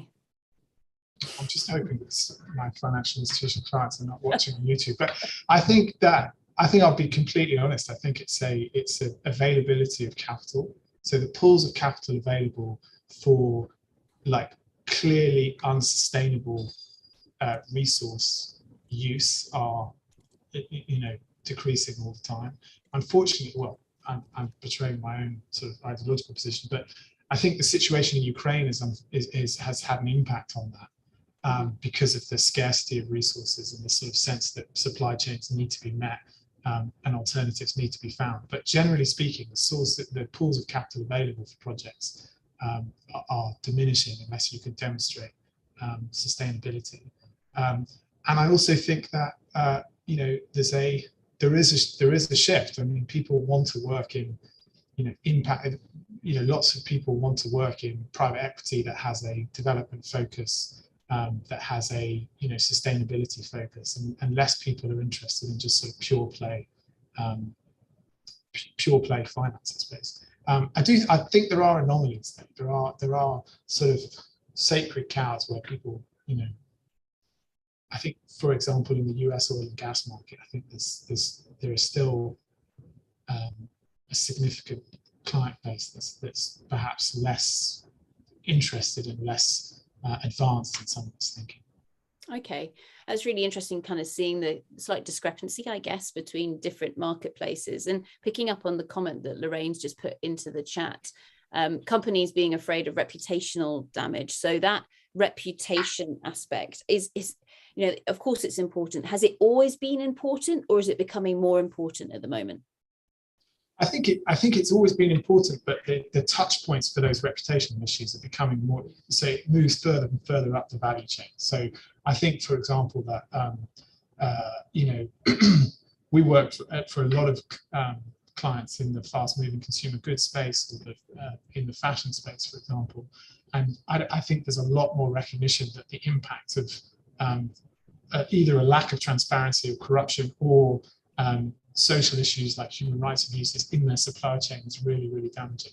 And it significantly reduces their ability to raise capital at a competitive level. So absolutely, it's changing. Yeah, and for me, I think and I'm sure it's been the subject of many of your discussions over the week, but the one area that I think is waiting to happen and is going to be really profound is the recognition of the use of rare earths and various different precious metals for battery production, particularly in the US, and what that's going to mean for supply chains in Central Africa or wherever else in the world. I know that there is recognition amongst downstream users that that's going to be a significant challenge. And so, are you seeing? And are you seeing the pull for that information then at the moment? I know that you kind of said, yes, so where's my aluminium coming from, and where does the alumina or the hydrite, for example, come from to actually go into that smelter, and where does the bauxite come from before that? With regards to rare earth elements, for example, I mean, this is something where the elephant in the room perhaps is China and the processing capability that China has. When you're speaking about the US, is that people looking for, okay, it might be coming through China, but we need to know what happened first? Or is it, okay, are there areas that we can invest in where perhaps the transparency of that supply chain is a little bit more clear? Yeah, so it's definitely both. And I think there's the shift, if you use the China example, the shift is that maybe some years ago, there was a sense that if your supply chain was started at the smelter. And I think there's a recognition now that that's very different. I do think that that's a real challenge, and I think under-resourced and there's a lack of understanding. It's quite opaque. So I think that will take some time to become workable. On the latter side of things, yeah, absolutely. I think people are looking for sustainable supply chains, but I think there's a sense that, for example, certain companies have come out and said they're going to source, in quite a vertical way, source commodities from particular markets in Africa in an effort to make it more sustainable. But I wonder if, I think a lot of thought and effort needs to go into making sure that is indeed as transparent and sustainable as they think it could be. So let's follow that train of thought as well, though. So if people are saying, okay, well, no, actually, I want to source this from, say, the Democratic Republic of Congo or whichever the country might be, because, of course, with that, it's high threat and high opportunity, because if you can get it right, then the improvements, for example, the wealth that can be shared, et cetera, within those particular areas is phenomenal. So how much of this, I mean, where do you see development coming in with all of this, Ollie? You mean sort of broader socioeconomic development? Yeah. Yeah. Yeah, I think it is a consideration. I think that, again, I'm going to speak really frankly. I think there's a somewhat of a reliance in the mining industry on like DFI, development finance institution involvement. There's a sense that, you know, if the IFC are involved or if the World Bank has endorsed something, therefore the kind of socioeconomic element is a given. And I think so. I wonder if quite enough thought has been given to, you know, absorption capacity and sustainability from revenues in the mining sector in those markets. Because for those of us who either worked in the industry or worked around the industry for a long time, you realise that the challenge is a lot greater than just producing the revenues. You know, so I think there's perhaps more sort of honest reflection that's required in that space, I would say, and also. It's going to be interesting to see the extent to which the multilaterals continue to support resource projects and what kind of how much more onerous they make their criteria for involvement in those projects as well over the coming years. So with that then, Ollie, so when people are there saying, oh, it's okay, the World Bank have been involved with this, it must all be fine. You've got that sort of trust in the World Bank, but then are people then outsourcing their accountability to someone else rather than them going, well, hang on, I'm going to go and check as well? Like, where does that balance sit? So the clients that we work for are the ones that recognise that the World Bank and you know, whether it's let's say the Bretton Woods institutions involvement is one part of you know, ensuring kind of stakeholder buy-in and sustainability, but it's not the be all and end all. And so I think we see a real difference there between some of, you know, I'm not going to comment on those that would say, you know, it is that they do outsource it, but I think there are still elements within the mining sector that perhaps are overly reliant on that endorsement. But obviously, the sweet spot for us as consultants, and also I think the clients that are the most informed, just see that as a part of the process, but not in its entirety. So one final question, if I may. So this afternoon, we're going to be hearing a little bit about ESG ratings and whether people trust them or whether people have problems with them at the moment. Would you roll some of the ESG ratings, for example, into that bucket, or would you put them somewhere slightly further away? So that was a very poorly worded question. You mean the bucket of whether it's sort of how if people is it an effective way of monitoring the actual situation on the ground? Exactly. Well, okay, so I think that's a really interesting question. I think as it stands at the moment, it's a useful indicator, and it shows, you know, in my mind, it's useful for identifying trends, but I don't think it picks up on the granularity of what's actually required to understand the true impact of projects and the nature of relationships with stakeholders. So the risk is that it becomes commoditized and high value, and therefore misses the key issue on the ground. However, it is a really useful tool for us. It's a very useful way of gathering huge amounts of information and triggering the escalation for further investigations. So I think it plays a role, but it shouldn't become the absolute. Yeah, brilliant. Awesome. So with that, thank you so much, Ollie, for coming and joining us here today, giving us an insight into how that business intelligence effectively and what people are looking for with regards to those organisations is changing at the moment, and all of which, of course, is leading to decisions and how people then constantly review those decisions going into the future. So, Ollie, thank you so much for joining us. Absolutely brilliant to see you. Yeah, feel free to stick around for the rest of the talks. Thank you very much. Thanks very much, Sarah. It's been great. Thank you. Fantastic. Thank you very much, Ollie. Great.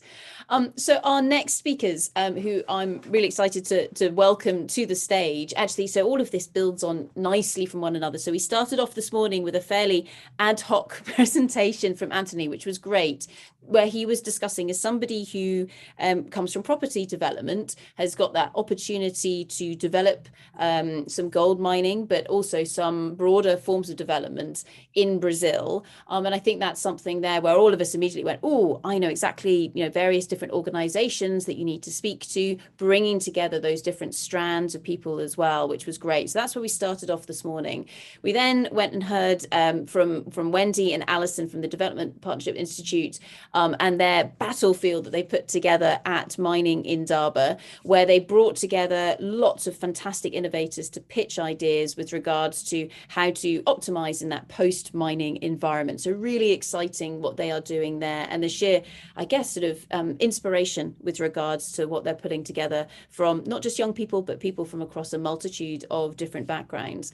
Now, talking about inspiration, we then heard from the fantastic Lorraine Jenks. And I mean, there's so much about Lorraine's presentation, which was just truly glorious. But my resounding theme was just get up and do it. Just get on and enact the change. Don't just sit back and wait for somebody else to do it. Because to be honest, if we don't sit up and do something, then future generations are going to turn around and say, you knew that there were problems here. Why didn't you sort it out, or at least make an effort to sort it out? Which then finally took us into our most recent speaker, the fantastic Ollie, who gave us insight as to, okay, so from a business perspective, and actually broader than that as well, so including governments, what kind of information do people need in order to make decisions? And is the type of information changing at the moment? Are people focusing in on different areas? Now, with regards to that then leads us into our next two fantastic speakers, Kirsty and Jeff from the Critical Minerals Association. Now, I'm going to invite Kirsty and Jeff to introduce themselves because they are truly fantastic, and having started off a couple of years ago, have created a huge amount of change really in the UK already. So if everybody can please put their hands together for the fantastic Kirsty and Jeff. Thank you very much. Thank you, everyone. That's much appreciated. Fantastic. What a wonderful way to start the day. So thank you, Sarah. And excellent presentation so far. So I'm Jeff. I founded the CMA, the Critical Minerals Association, with Kirsty in 2020. And just as you were saying, Sarah, we felt there was a need for something to be done in this space. So we took a shot. And in fact, it was a government official who said it would never work, but at least you're dumb enough to try. And I proved him right. I was dumb enough to try it, but it did work. So that's good. So let's start, as we don't have much time. And then Kirsty, anything to add? No, go ahead, Jeff.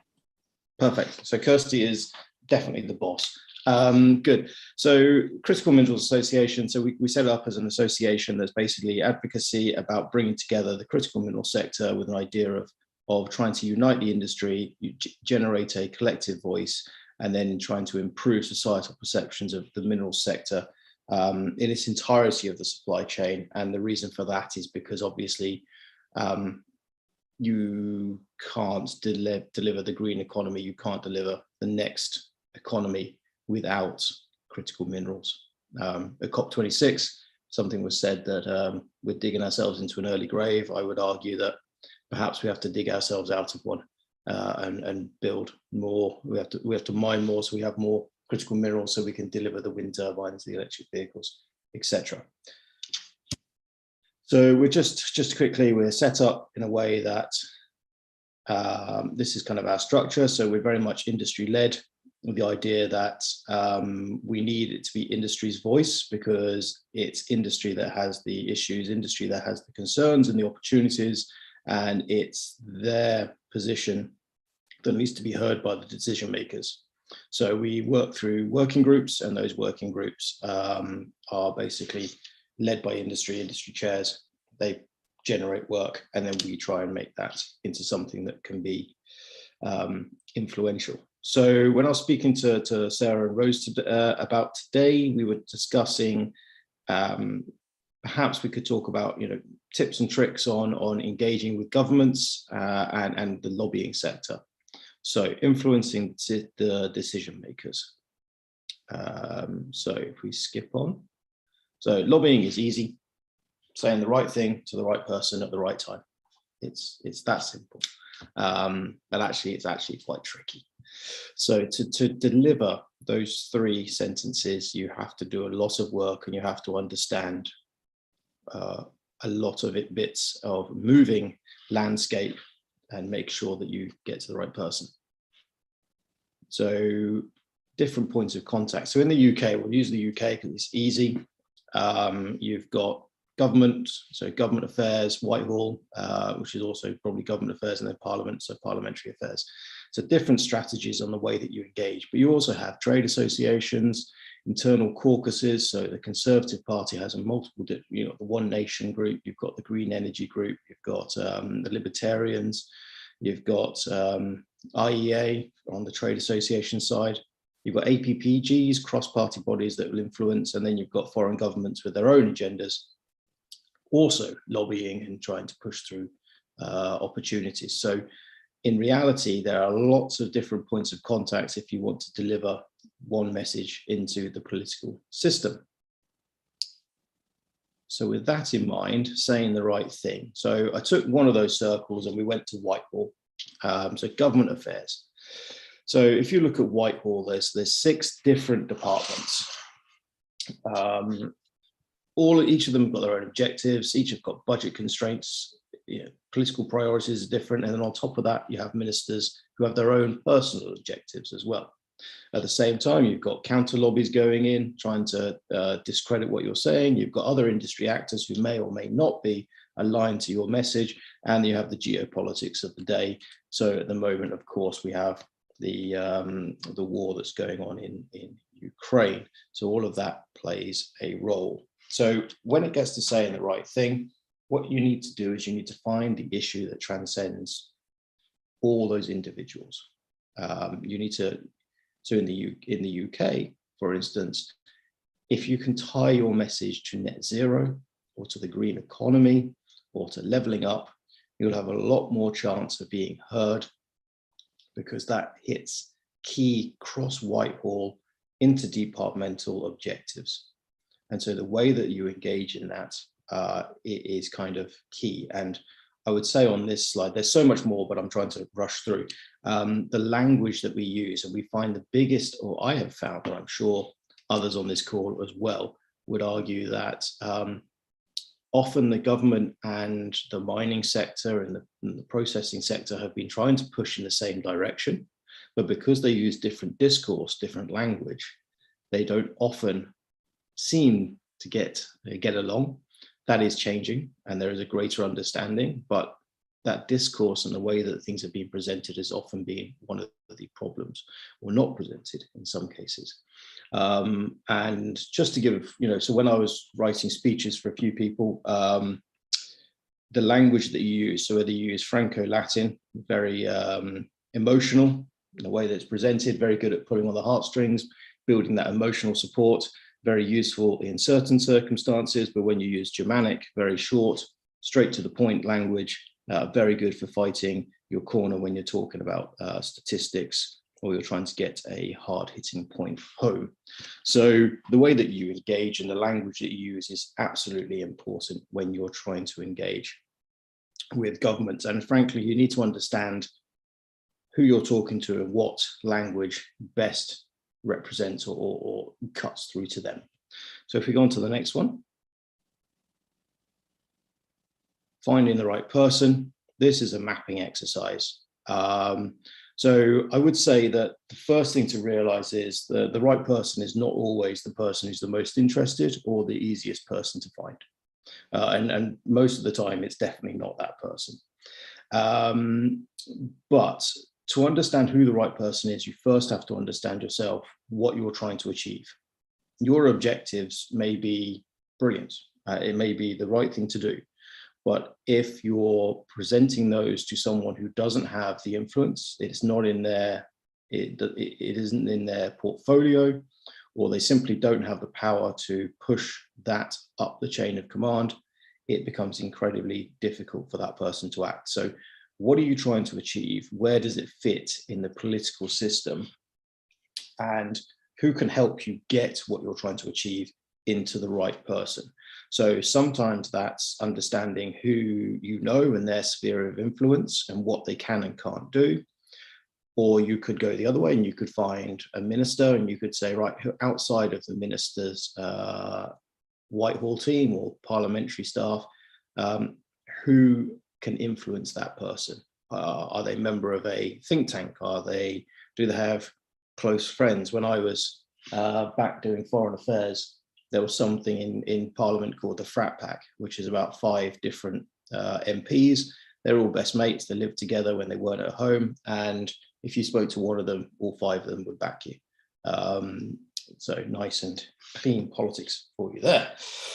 So finding the right person, and then it's also about mapping and understanding. So is someone on maneuvers? So sometimes you can see from the outside, or if you have contacts on the inside, you can see if someone's trying to make a move, whether they're trying to get further up the chain, whether they're trying to destabilize the situation politically, and understanding that and understanding who's doing that and why they're doing that enables you to see if your point can be fed into that and whether it's beneficial to be or not. And then I would finally say it's building relationships is the most important thing. When Sarah often asks me what I do, or people outside of, kind of, what do you do, Jeff? I have cups of tea with people. And that's basically my job. I have cups of tea and I build relationships. It's business development, it's not sales. So we go on to the final bit, which is when is the right time? And timing is absolutely everything. So in the UK and Canada and Western world often, and there are, what's the government objectives? Trying to time your messages and the way that you engage at the right time to government objectives is critical. So we did a lot of work leading into COP26 because the timing was right, but there was no point in doing it in October, because you have to understand in COP26, you work back from COP and you work back and you actually have to have your things in by May, June to actually have any influence by the time COP rolls around. So understanding the government agenda and trying to fit things in there. What stage of the political cycle are we in? So Australia has just gone to an election. So no point in doing anything right now. America's in the midterm battles. That's November. So you can do some work now, but in reality, the eyes are not in there. It's kind of more focused on elections, as you can see in the press. So understanding where we are in the political cycle and where people's eyes are or interests are. What are external issues? Like I said, COP26 was a big one. And what political business is forthcoming. So if you know that the government is about to release its critical mineral strategy, you have to be involved in trying to influence that now, which is what we're doing, but also around budget time and other bits of information you might get. And what is the policy timeframe? So understanding how the political system works. The UK is relatively simple. Western world is relatively simple, but in other parts of the world, understanding how the policy system works and how long that takes and where you can influence and what the chances are of things progressing. Understanding that, understanding where and what the time frame is on that allows you to decide when to pull the trigger in terms of your engagement. So I'd finally say on when is the right time, as I was told multiple times by the Chief Whip, events, dear boy, events. And a week is a long time in politics, and at the moment a day feels like a long time in politics. So try, and if you're very good, you can plot what potential events might be happening, and you can try and work your way around those and understanding what the fallout will be and try and work those. So that's when the right time is. There is so much more, but what I would say is we're on the right side of history in the critical mineral sector. We can't build the next 100 years of industry without critical minerals, and it is imperative that everyone is doing their part to push that message. What I would say is the way that that message is delivered is going to be key, because mining in the UK has never been seen as a vote winner. So we need to be smart in the way that we engage, in the way that we inform decision makers. And part of that is about talking to government, and part of that is trying to influence media and society to be more aware of what's in your mobile phone or what's in your electric vehicle. So yes, that's when is the right time. Kirsty? Yep, so Jeff's gone over how we influence government, and I guess the next side of that is what types of things are we trying to influence government about. So we work with a lot of our members and build some of that information. I think ESG is a really important topic for the Critical Minerals Association. We want to see critical minerals being extracted and processed responsibly and working towards a just transition. So last year, one of our ESG working groups put together a ESG paper called A Blueprint for Responsible Sourcing of Critical Minerals. And this was influenced by organizations such as Satala, SRK Consulting. It's been viewed over 1,000 times, praised by industry, and most importantly, thanks to Jeff's lobbying skills, it's made its way through government. So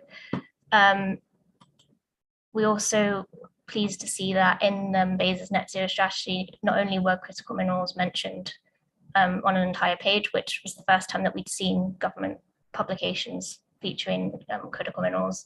A lot of the recommendations from the ESG paper were mapped into this as well. So for example, the importance of establishing an enabling environment for critical minerals, working with industry to promote innovation and investment. So yeah, when we started the CMA in 2020, a lot of critical minerals weren't considered by government. So it's great to see how far we're coming and how much this can continue to go. So following up from the ESG paper, what we wanted to do was to try and delve into some of those recommendations that the ESG working group had put together and start to influence the government critical mineral strategy by delving into some of those recommendations by organising workshops with the UK government. And we organised 4 of these early in the year. The first one was access to innovation, capital and finance, which was expertly moderated by Sarah Gordon and covered a number of topics such as how investors are being driven by ESG considerations, but also about the gap between how critical minerals extraction and processing is necessary for technologies needed to bring the world towards net zero. But at the same time, there's little incentive to invest in critical minerals in terms of climate change mitigation. So there was an interesting gap that was highlighted, and we brought together a number of finance and innovation stakeholders. We did a session on a global ESG standard, which was chaired by our ESG working group chair, Alda Panini. And this brought together ESG standard representatives such as ICMM, Towards Sustainable Mining, the Global Trading Standard. And one thing that came up quite a lot was the importance of verification and assurance and key issues. So how that could potentially be developed in the future, but also that a lot of participants felt that even though there were a lot of multitudes of ESG standards, that these were converging. And the group also highlighted the importance of governments collaborating internationally so that they don't develop policies in silos. One of the sessions was on UK planning and permitting, so highlighting the importance of solid planning and permitting processes, not just in terms of facilitating investment and speeding up those processes, but also in considering how international best practice from ESG should be understood by local planning authorities.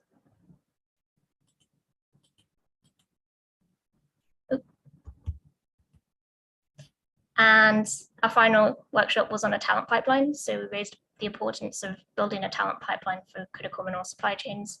ESG can be very technical, and many people in ESG have STEM backgrounds, but we've seen that there's a decline in young people choosing to study subjects such as geosciences, mineral engineering, and Ben Lepley and Lucy Crane, who are the chairs of the working group, chaired this meeting, and it brought together lots of different stakeholders. So we included organizations such as the Geological Society, IOM3, Women in Mining, Social Mobility Foundation, Natural History Museum, universities.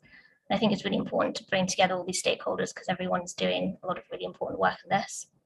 And so in this, we raised awareness of the issues with the UK government, highlighted how disciplines like geoscience, metallurgy, and engineering should be featured into the UK government's current strategy around green jobs, because they've got a lot of initiatives on green jobs at the moment, but they don't necessarily feature these disciplines. And if you're interested in finding out more, we've got a paper which is on our website with a number of ways in which industry and individuals can get involved in pushing this forwards.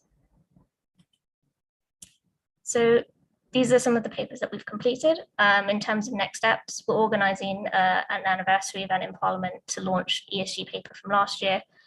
We had to push that back because of COVID, and we're also writing a follow-up paper this year on ESG in July. Continuing engagement with different ESG stakeholders. So if you'd like to get in touch and share your work with us, we'd really like to hear from you. So please do. I have to give a shout out to our members, without whom we would not be here today. So thank you for being part of the association. We've grown from 6 to 26 members in the past 2 years, and we're looking forward to continuing to build the association. And these are our contact details. If you'd like to find more, then please do get in touch. Our website has got a lot of information about the work that we've been doing and our reports. Equally, if you'd like to learn more about public affairs and are interested in potential work opportunities, get in touch as well, work experience opportunities.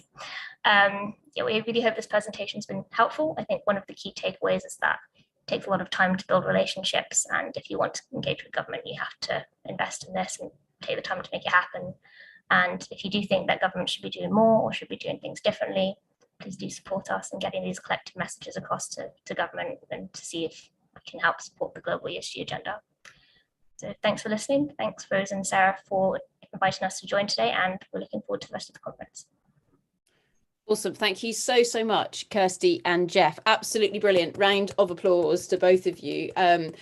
I have to say, Jeff, I mean, I always learn something when we're talking, but that was just brilliant, giving us that insight as to how on earth to, I guess, even begin to think about navigating government and Whitehall. I mean, I've been working with part of it over the last couple of years, and I learned so much just then. So thank you for that. Pleasure. It's well, someone knows something, which is good. Every day is a learning day in this space. Yes. And I think with that as well, lots of us, I think, can identify with the fact that if somebody tells you that you can't do something, or something's impossible, then that kind of, that chip in your shoulder really digs in, doesn't it? And makes you go, okay, I'll show you how to make this actually work. And so just a massive congratulations to all three of you now with Olympia as well for what you've created, because it is creating waves and it's making a difference, which is absolutely brilliant. So thank you very much, Kirsty and Jeff. Brilliant. Round of applause. Great. So moving from engaging with government here in the UK, but also internationally as well, because as you saw there from some of those end slides as well, Kirsty and Jeff have been very much engaging with the Australian government and also with Canada, etc. as well. So it's not just something that's constrained to our tiny little island here called the UK. Now we're going to go to the absolutely fantastic Rachel Johnson. Rachel, I have to say, I am loving what you're wearing at the moment. That is truly glorious. Rachel, I'm going to hand straight over to your lovely self and ask if you just want to introduce yourself and then, tell us your story. Well, thank you. What a welcome. Yes, I'm Rachel Johnson, and I am speaking to you today from Ivory Coast, Côte d'Ivoire in West Africa, where I live and work as a social consultant, providing a variety of social support services to mining companies. So yeah, real honour to get to share my thoughts with you today around the theme of mining extraction and a just transition. And I've entitled my talk today, Walk the Talk. So you'll find out a little bit more as we go along. I think it has been said probably at every session, but this rapid shift to low carbon energy systems is a necessity for the world as a whole, but it requires increased extraction of minerals and metals in very specific locations. And this will probably enlarge and intensify existing social and ecological injustice. So things like social exclusion, impacts on land, natural resources, etc. As I start off, I think the question that I really would like to ask is just transition, yes, but just for whom? From my perspective, working in the social sphere in the extractive sector, a just transition is about communities. Communities that are impacted living around the mine, that they be treated justly so that they don't lose out, and they be treated fairly so that they gain from the presence of the project. It's also about the workers securing their rights and livelihoods, getting them decent work in this shift to cleaner forms of production. So the questions I think we need to be asking in the light of just transition, and I think it's been mentioned quite a few times over the past 3 days, is who bears the burden, who shares the benefits of global energy transition, and how can we ensure it's a fair and equitable process for both workers and communities. And being careful that even though, and I'm going to quote here, more clean energy means more mines, we don't sacrifice communities in the name of climate action.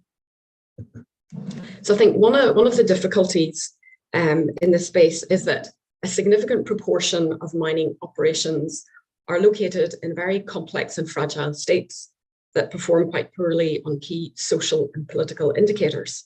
So I think the easiest way to look at this is always kind of a map. And so I just want to share with you a map which shows kind of key minerals and where they're located. So just have a quick glance at that. And then I'd like to move on to another map, which shows, this is from research done by the Centre for Social Responsibility in Mining from the University of Queensland in Australia. And it really highlights that mining development affects regions very unevenly.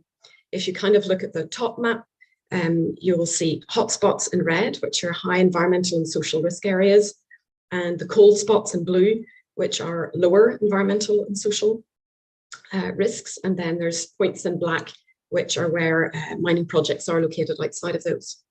And then if you mirror that with map B, you have the World Bank's global governance map using worldwide governance indicators.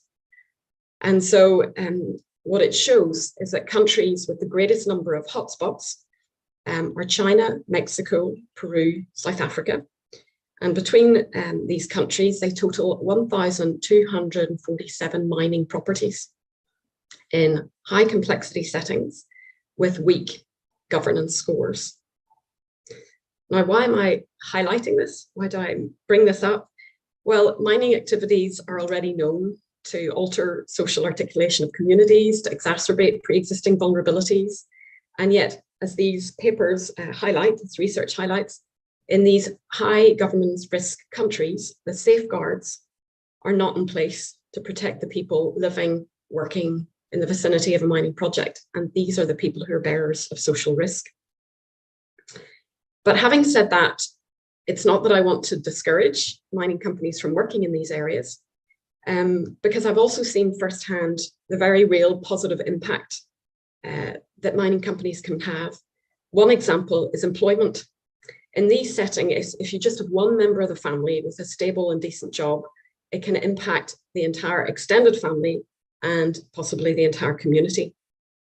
So just as an example, when I was a general manager of a mining services company, staff would actually knock on my door at the end of the month and tell me what they had, that they had bought land, that they are building their houses, and they're sending their kids to school, they've looked after sick members of their family, all with their month's salaries. And so it really struck me at that point that all of this development was occurring with the dignity that I find sometimes missing in development or aid projects that I'd worked in previously. Again, in the countries where I live and work, informal subsistence farming represents about 98% of working population. So you can imagine that having employment with a regular, probably above average salary is a huge positive impact that has potential to bring development to entire communities. The problem is that usually social implications of this kind of rise in extraction are rarely acknowledged in the energy transition scenarios, and yet they have to be taken into consideration if we really want to talk and live through a just transition. So I think what I want to say is that mining companies do pose a huge amount of risk, but they also have large potential to bring great benefit. But if they want to do so, they need to identify these social issues. They need to commit to including them in their planning and provide the necessary resources to implement it. And maybe you're saying, what sort of social considerations or implications am I referring to? Again, just an example, but one that's preoccupied me for a while is the mining automation. Because although it represents technological breakthrough, it promotes a cleaner, cheaper, safer, and more socially responsible form of production, the upside narrative hides an important downside, especially for countries in the developing world, which is the reduction of local jobs in the number of workers, and also potentially the expertise has to initially be found outside the country. And although some companies probably argue that we're still making an effort to recruit locally, we're usually talking about areas with very cheap labour. So once again, it kind of raises the question in my mind about fairness and justness. So is the mining industry, for example, considering how these technological trends will affect local communities, particularly in regions, again, where I live and work, where communities often enter into land use agreements. They've given up all of their land and they expect employment opportunities and other economic benefits in return. And so in this case, for example, automation actually extends the injustice rather than benefiting the mine affected communities. And another aspect that kind of preoccupies me is the urgency of the transition. We all know it's urgent, it has to be done. But I also wonder whether projects will justify social sacrifices, social costs that might not have been acceptable otherwise in the name of the urgency of this transition necessity. So again, to quote researchers from Queensland, Nick Vayton, there's a greater risk that people will be crushed under the weight of a grand green narrative. So to me, a just transition is about consciously deciding to act in a certain way. And yet the thing that surprises me is that I haven't heard the term just transition used here in West Africa or in East Africa by the senior management and sustainability teams that I talk to on a regular basis. I also read quite a lot of mining company sustainability reports in the context of my work as I try and get social performance information.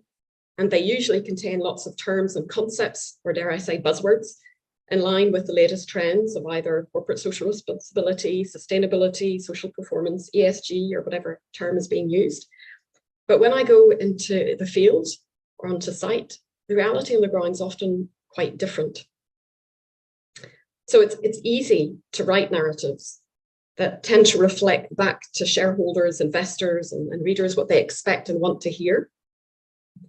Companies kind of maximize what's behind the term without necessarily acting meaningful change in the practice.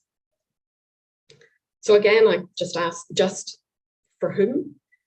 And I'd also ask priorities, whose priorities are really being considered when decisions are being made.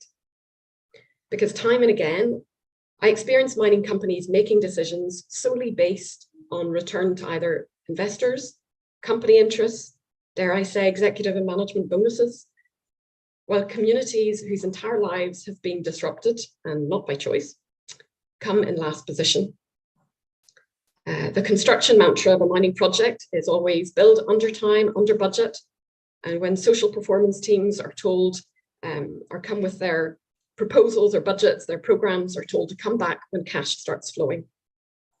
But the problem is when cash does start flowing, the underpower temporary solution has either become the final result and you don't go back and build something better, or it's just too late. So the social investment project's fallen over because it hasn't been properly planned. The resettlement project has been shoddily done and it's broken confidence within communities. Communities are struggling to restore their livelihoods without assistance from the company. You kind of thinks, well, compensation should be sufficient.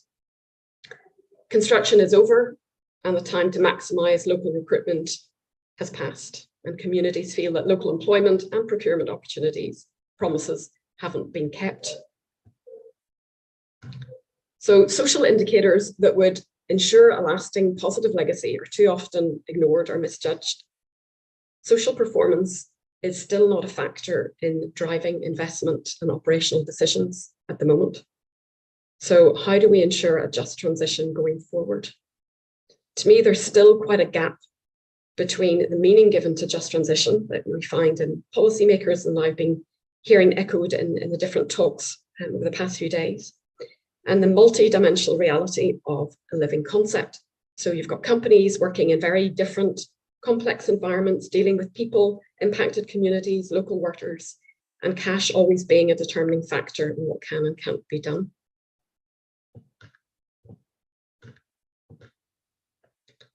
So how do we move forward? I think, as I said at the beginning, just transition has to be grounded in a conception of justice and of fairness in terms of distribution of benefits and burdens. and it concerns many areas. So wealth, energy, gender, race, human rights, climate inequalities, and the list goes on. But we're quite behind already in all these areas. And yet we need to transition fast and urgently. So I can actually already hear my mining colleagues going, oh, you social people, you always want your cake and eat it. And I think my retort would be, yeah, we can't continue on the way we're doing it, because decisions are still putting the interests of corporations over workers and communities. And if we want a just transition, we have to radically change how resource extraction is conducted, how people think. Companies need to carefully think through social implications of how they operate, reflect these in their strategy, their planning, their budgeting, and even their bonuses. They need to take time, commit, rethink targets, deadlines, business as usual scenarios. And I also believe strongly that vision needs to be carried from the board down to senior management and to each single employee, ingrained in the company culture for it to work.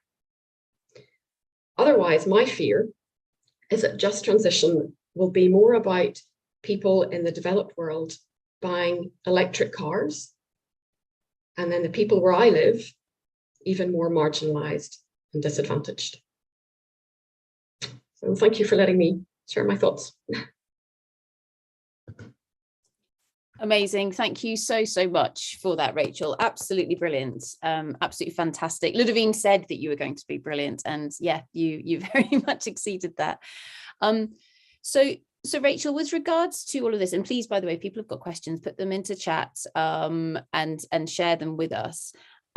In terms of that information, and Ollie, I'm sure will agree with this, the getting out there and seeing what's happening on the ground, rather than just believing what's in all of those glossy reports and perhaps what's kind of scraped off the internet by some of the organizations where they're saying, okay, what's going on here?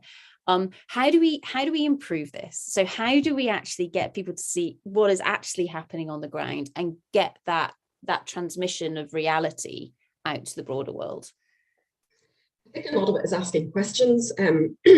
So when we read things, we usually put our perspective. When you read something or when I read something, we'll read it with our lens and assume that certain things are being done or assume it's certain ways. So I think the real important part is asking questions, and it's everybody asking questions. It's boards digging a little bit deeper into, when you say that, what do you mean? It's, civil society going, show us, proof. You say that, but what do you mean about it? Dare I say, also look at different yearly sustainability reports. It's what you said in the last one. Why are you saying this year? What happened? And so I think that's a lot of it. If you can't get in the field, if you can't go to visit the site, then you need to be asking those critical questions. But again, nothing beats going to see for yourself and talking to other stakeholders in the company itself.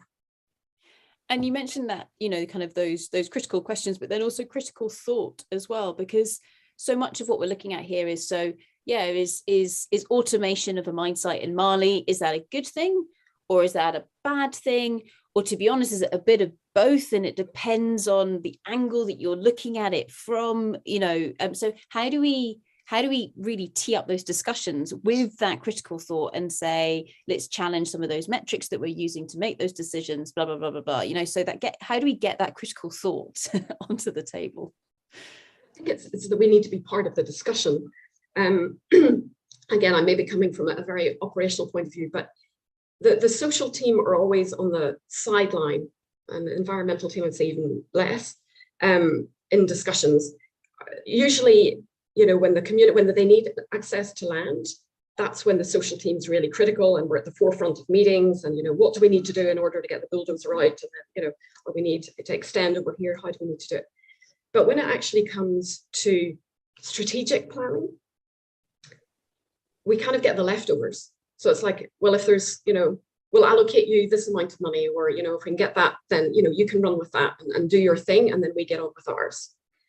And that's, I guess, what I'm trying to say for the vision for the future. I think that it's coming slowly because we're all having this conversation, but ensuring that we're at that table for discussions, and that again, so health and safety is always number one, which, you know, it's a serious one. It's a fatality we're talking about. But I would argue that environmental and social issues will need to climb up there as well, because it's huge impact in the long term for these people. So it's maybe not sudden death, but it's, you know, it affects people quite seriously in the longer term. And I mean, I guess we saw that come to reality with what happened at Juukan Gorge. That almost turned into health and safety versus cultural awareness and respect, and almost the kind of the rules and the culture within that organization being, no, health and safety is number one, potentially to the detriment of lots of other things as well. So actually getting that more balanced opinion, is that a correct case study to bring to the table? Yes, I think so. It's just, again, you have to hold everything in tension. So, you know, I know that people get frustrated with social people saying, you know, we want this and it's going to take us 3 months, and they have to, you know, go ahead and do their stuff. But it's holding everything in tension. It's being sure that you have thought through all of these aspects, that you've included them, that you've discussed it, and that informed decisions are being made. And also allowing communities and workers to participate in that decision making. I think, you know, in a lot of times when we look at, well, I do kind of auditing, the engineers have maybe thought through stuff, and let's take the tailings one as a classic one. You know, the TSF, tailings storage facility, engineers are all about it. They're trying to take in the environmental, stop seepage, do this, do that and the other. But we're afraid of communicating to stakeholders, where we're afraid of letting them into the conversation in case, oh, they might mess up all of our plans. So I think it's kind of getting over that and working together. Yeah, they might say no. Might say no, and then what do we do? Yeah. So final question then, Rachel, if I may, kind of building on, I guess, the inspiration from the likes of Lorraine and then Kirsty and Jeff from earlier on today. So making sure that we have, say, social experts, etc., at that decision-making table. Most of the world's mining companies, I suspect, and I haven't done any research on this, are led by people who are originally engineers, geologists, or accountants. I think is probably the you know, where they actually come from. And so therefore, again, being quite naive with this and making lots of assumptions, their decision-making process is kind of what they've been programmed to do, which is, you know, the engineering or the accountancy decision-making process.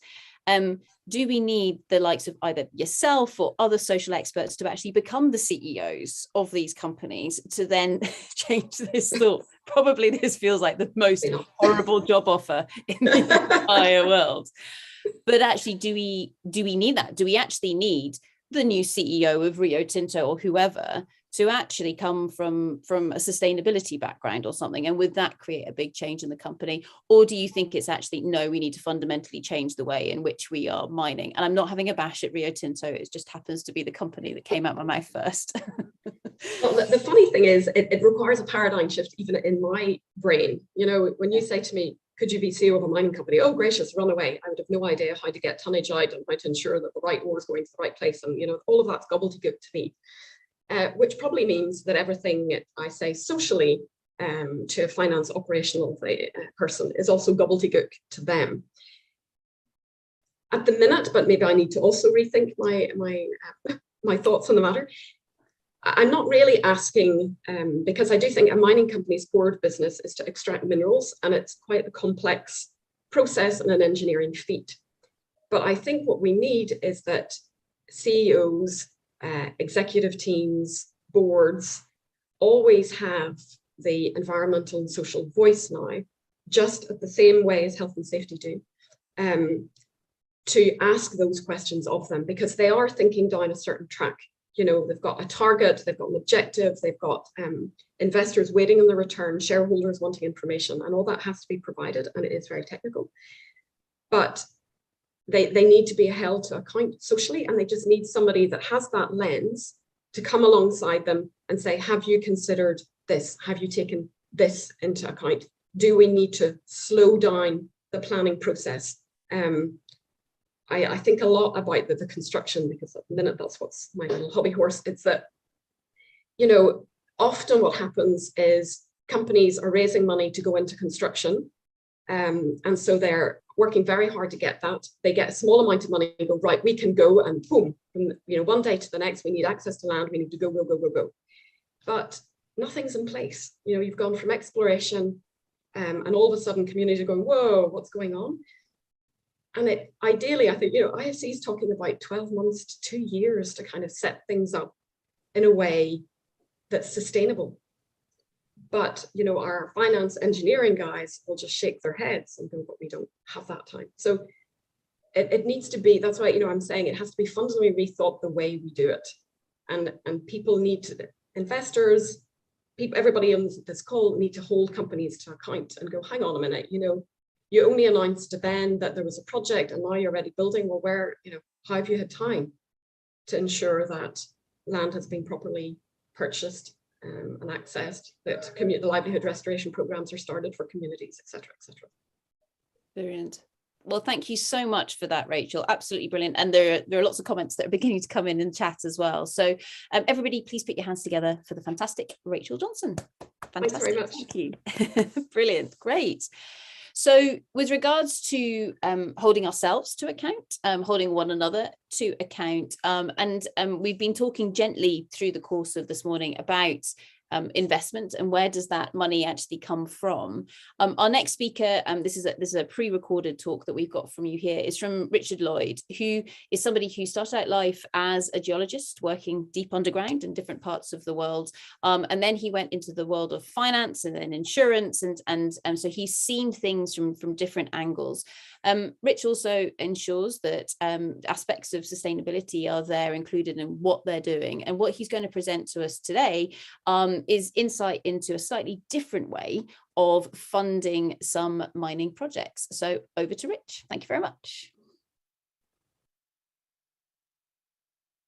So I'm really excited to present our next speaker who we've got today, who is the fabulous Richard Lloyd. Now, Rich, do you want to introduce yourself? Sure. Hi, Sarah. How are you doing? Yeah, Sarah and I have known each other a long time. We were both at Imperial together when Sarah was doing a PhD, and I've helped out on the Satala front a few times. But I run, for those that don't know, I run a platform, an investor platform called NR Private Market. I run a company called Monexia, which 100% owns that platform. And we are trying to close the gap for the private investors, where they've kind of been a little bit left behind by the broking community, in that they're obviously chasing the bigger tickets and the institutional investors. And also the private investors weren't getting to see the early stage deals, the pre-IPO deals, the private deals, and getting involved in the IPOs. And we've done 19 deals now. One of the most recent ones was Cornish Metals, which was a great success alongside Hannon Partners and SP Angel. And then we brought along about 70 private investors, varying investment ticket sizes, and that's working. It's widening the investor net and allowing those people to get involved. Fantastic, Rich. So I think, well, let's just actually start with all of this. Do you see, with people investing at the moment, what are the main criteria that they're bringing to the table? I mean, hot topics at the moment are obviously anything to do with electric vehicles and battery metals. I mean, it's a well-rehearsed debate. I'm sure others have spoken about that to great length. But I'm getting reverse inquiries all the time for, what lithium projects have you got coming down the track? What, graphite, large flake graphite, nickel to some extent, but copper. They're the hot topics at the moment. The rare earths as well. Less so, and I think this is where a general theme is heading. The investor base we have, they are just not interested in iron ore, thermal coal, to some extent coking coal. Gold's always popular. That's more of a hedge, but getting their hands on physical gold as well has been very popular. But there's been a very major swing now, whether it's the big institutions financing things or even the individual investor or the insurance groups. Thermal coal and iron ore and bulldozing Aboriginal caves and stuff, it just isn't, it's not acceptable. And, the private investors walking away from that as well.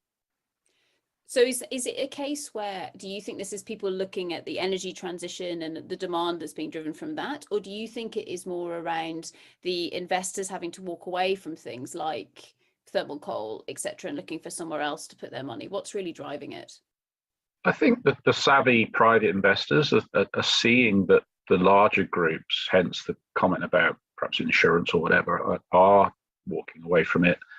You know, an Australian bank that I used to work for, they just will not finance coal mines outside of Australia. Now, why an Australian coal mine is better than anywhere else, I don't know, but you're looking after domestic stuff.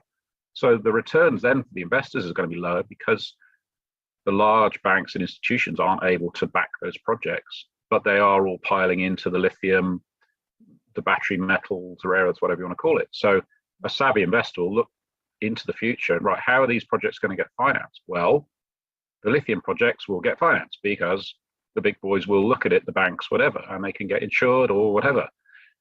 So I'm going to get a better return, or an exit is going to be on a shorter horizon. I think, you know, it's not rocket science, but that's how people are thinking.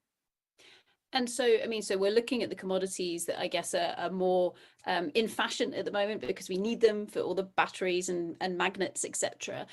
In terms of the criteria that people are applying, so, you know, I mean, a lithium mine can have very many array or a big array of ESG, both threats and opportunities. How are people assessing those projects? So you get a big tick in the box, it's lithium, great, but what next? What else are people kind of looking for to make sure it's the right investment? Yeah, I mean, as you know, the salars in Chile, very easy to extract it, but a very, very complicated chemistry step. Yeah. You know, the spodumene, the pegmatites, it's a little harder to extract because you've got a hard rock, you've got to drill and blast, etc. But the chemistry set's easier. And then you've got, you know, the sort of third method is what Jeremy's doing down in Cornwall and others are doing, is the geothermal and the sort of brine solution. Again, a lot easier. Once you get down there, a lot easier to extract. I don't know about the chemistry set yet. I'm not a metallurgist, but you know, you've got different. All three there have very, very different challenges. Obviously, a drill hole is a lot cleaner on surface. A hard rock mine is using all the kit, explosives, etc. And there's perhaps a little bit more. You've got to be much more careful on your environmental baseline study. But the Chilean salars, you know, where are you going to get your water from? The water abstraction in Chile is one of the biggest issues out there. And that's always the first question I ask. And I did look at a recent Chilean project and they've just done an IPO. And I wasn't convinced that the abstraction license and the access to water was going to be sufficient. So it didn't end up on the platform. They've gone another route and got their financing. So those are always the big questions. And it's just knowing those projects. And it's the impact on the local farming and, you know, communities. You know, if you're removing a heck of a lot of water from the system to treat your mining project or your exploration project, or even providing water for drilling while you're doing your exploration, that's a big issue down in Peru and Chile, as you well know. And I mean, this is something, Rich. I mean, we've spent many an hour, typically on a mine site, discussing all of this kind of stuff. Do you see investors asking these questions now, or are they they want some sort of certificate or some sort of stamp of approval to say that someone's got the ESG credibility? Where do you think we are in that journey? A bit of both. Yes, we do, and it's becoming a bigger and bigger topic every time we all discuss it. I do have investors that will say, I absolutely have to, you know, you have to commit to me that they've done all this. Although it's pretty hard for our platform, for example, it's very hard to get on there if you haven't done all that. Mm-hmm. You know, we use something called the 4 Cs. So the country, the commodity, the company or the corporate, and the concession. And within the analysis of the corporate and the concession, there are numerous sub-factors. You know, that ESG side, environmental baseline studies, you know, is the lesser spotted newt a threat and does it live near your site? You know, all those sort of things. We do a traffic light system, it's very basic. And I understand, you know, I know Jamie's built something there with Digby where it's a lot more involved, and I know Satala are involved. It's taken it to that next stage again. And then the final stage, obviously, is trying to get through a credit committee, such as one of the banks or one of the funds like RCF or Orion, where, you know, if you can't hand on heart say all of those the IFC 8 principles or the Equator principles and all the rest of it aren't absolutely nailed down, or you've got a game plan to get the 7, 8, 9 out of 10 instead of the 2 or 3 that you might be at the moment. If that's not in place, you're just not going to get the funding. Yeah, which is, I mean, for somebody who spends a lot of time trying to do ESG and make it a reality, that this is a really good sign. So if we just then take that into, so the title of the conference is obviously, what is mining's role in the just transition? Now, just transition means different things to different people. What does it mean to you?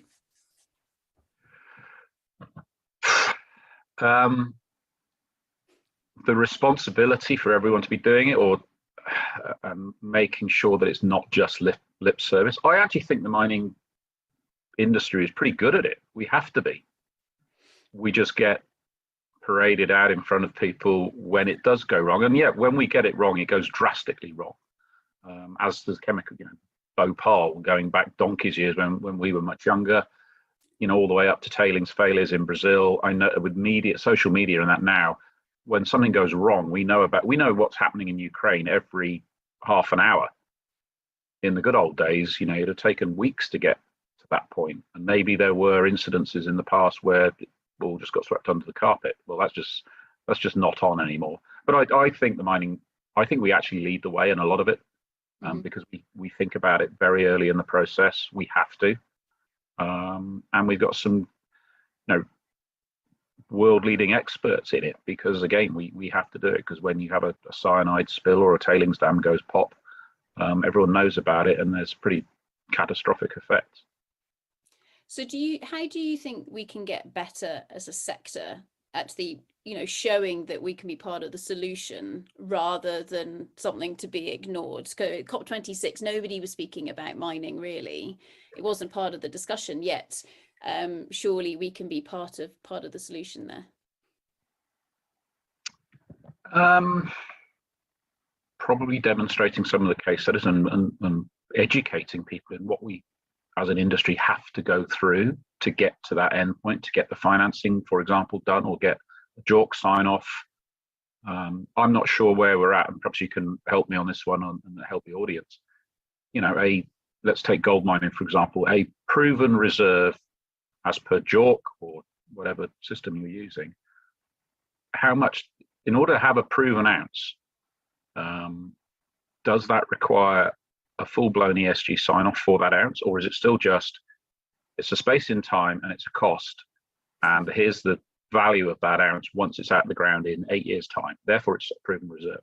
Surely now it has to have that tag as well, and it's taken out, with all the ESG requirements, etc. I don't know where the JORC committees and various JOGMET and that have got to on that.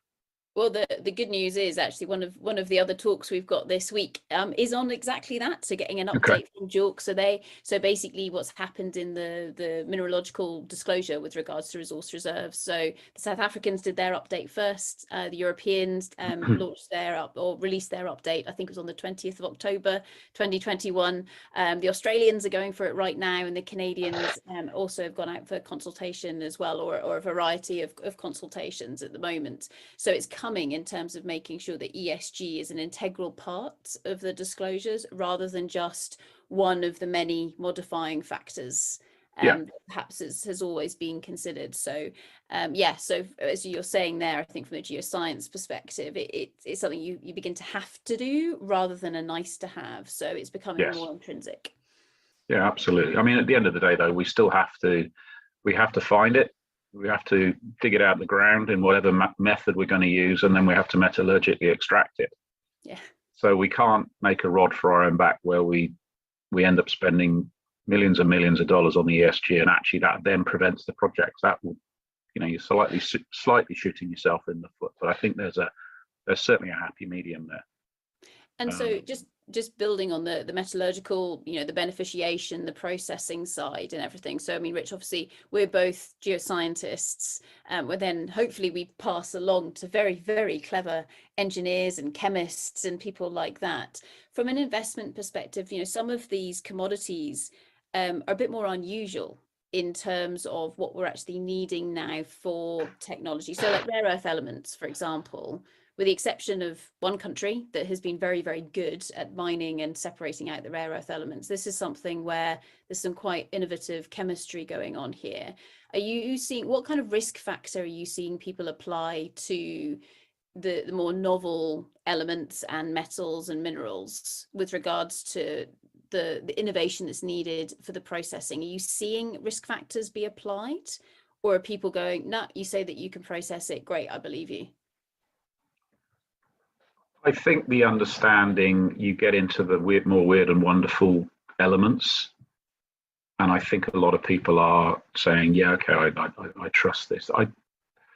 I'm not sure. Rare earths, I mean, they're not actually that rare, but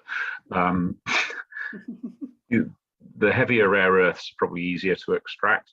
The understanding from a lot of, let's take a credit committee at a bank or something. They would take the credit paper as read. Yep, we understand, you know what you're talking about, and consultants may or may not have opined on it. Extracting manganese and iron ore and all the rest of it is a lot easier, and even gold. That's a well tried and tested methodology, even, from the very basic Roman gravity, Las Medulas in Spain. I mean, that was in the turn of the, around Jesus Christ time, and they were extracting gold, by gravity, and they got most of it out. Very clever people. Then obviously we started using mercury, that went out the window, cyanide, all the rest of it. So it's a very well trodden path. The rare earths has come around in the last sort of 5 minutes in sort of geological time in terms of that. So naturally the understanding and the processing isn't as high, and mistakes will be made. But that really, as long as the failure is then just a recovery rate, there's lower cash flow and the investment won't be as solid, but at least it's a recovery issue, not, mercury getting into the system and building through the system as it used to when that was used to extract gold, and has stopped for obvious reasons. And you can always throw money at a plant and fix it.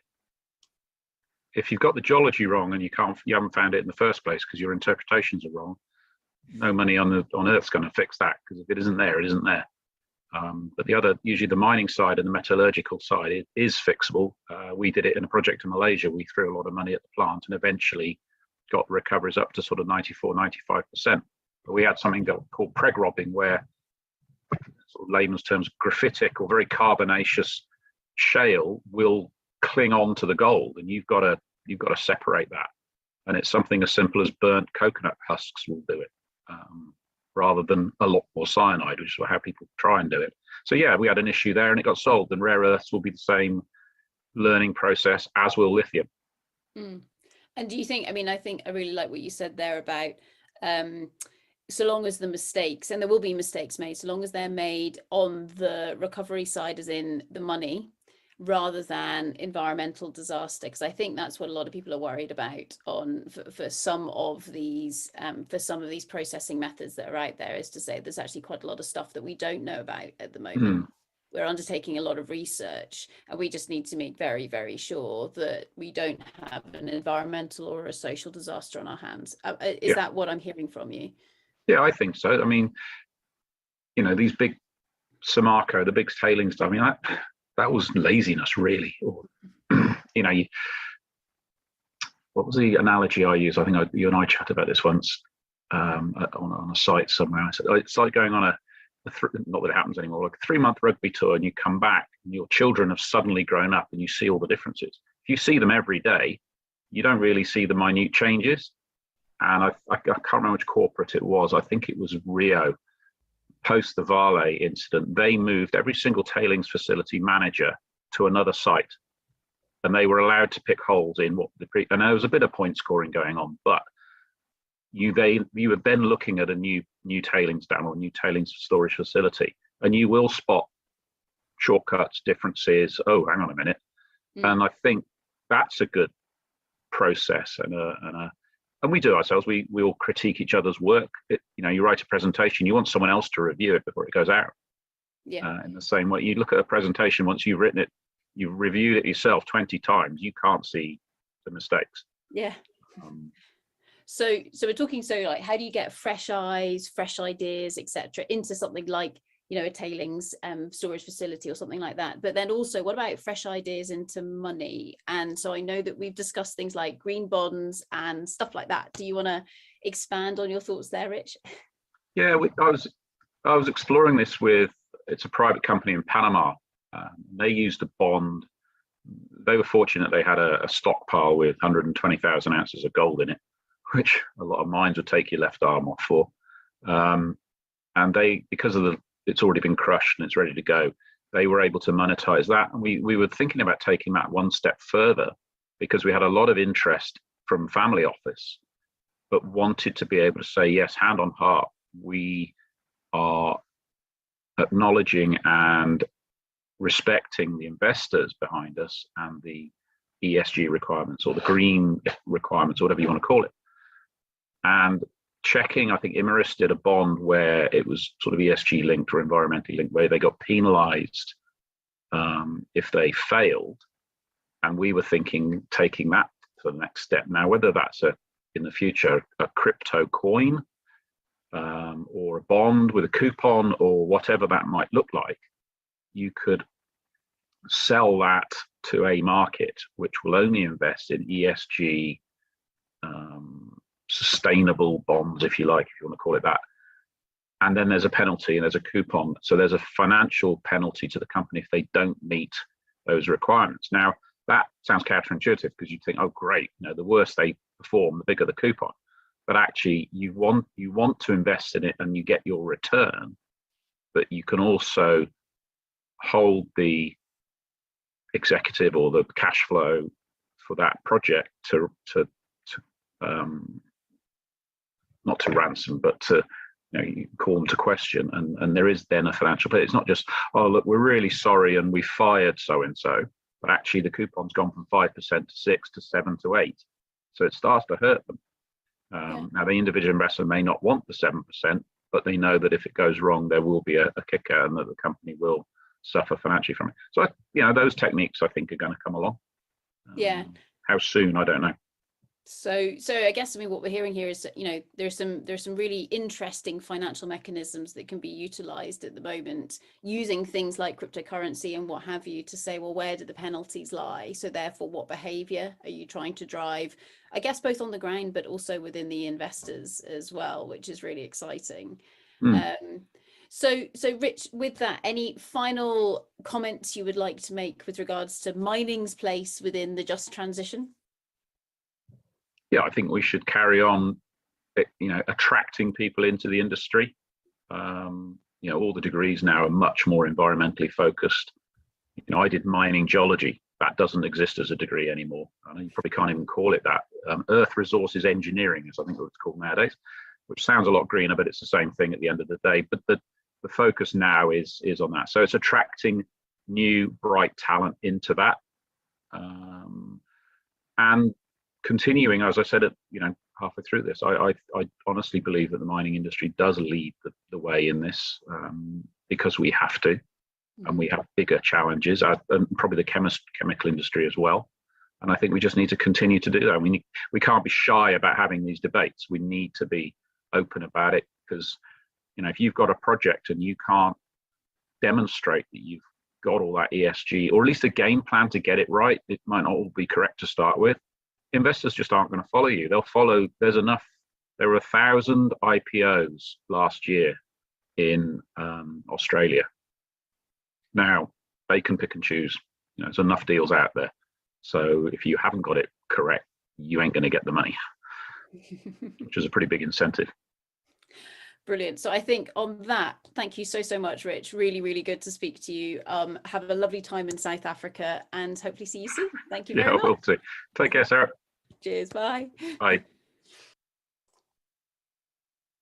Brilliant. Thank you very much to Rich Lloyd in his absence. And I'm sure he did have a fantastic time at Indaba over the course of the last few days. So Brilliant. That then takes us on to our final guest for this morning with regards to a talk slot before we then get going with our fantastic panel session.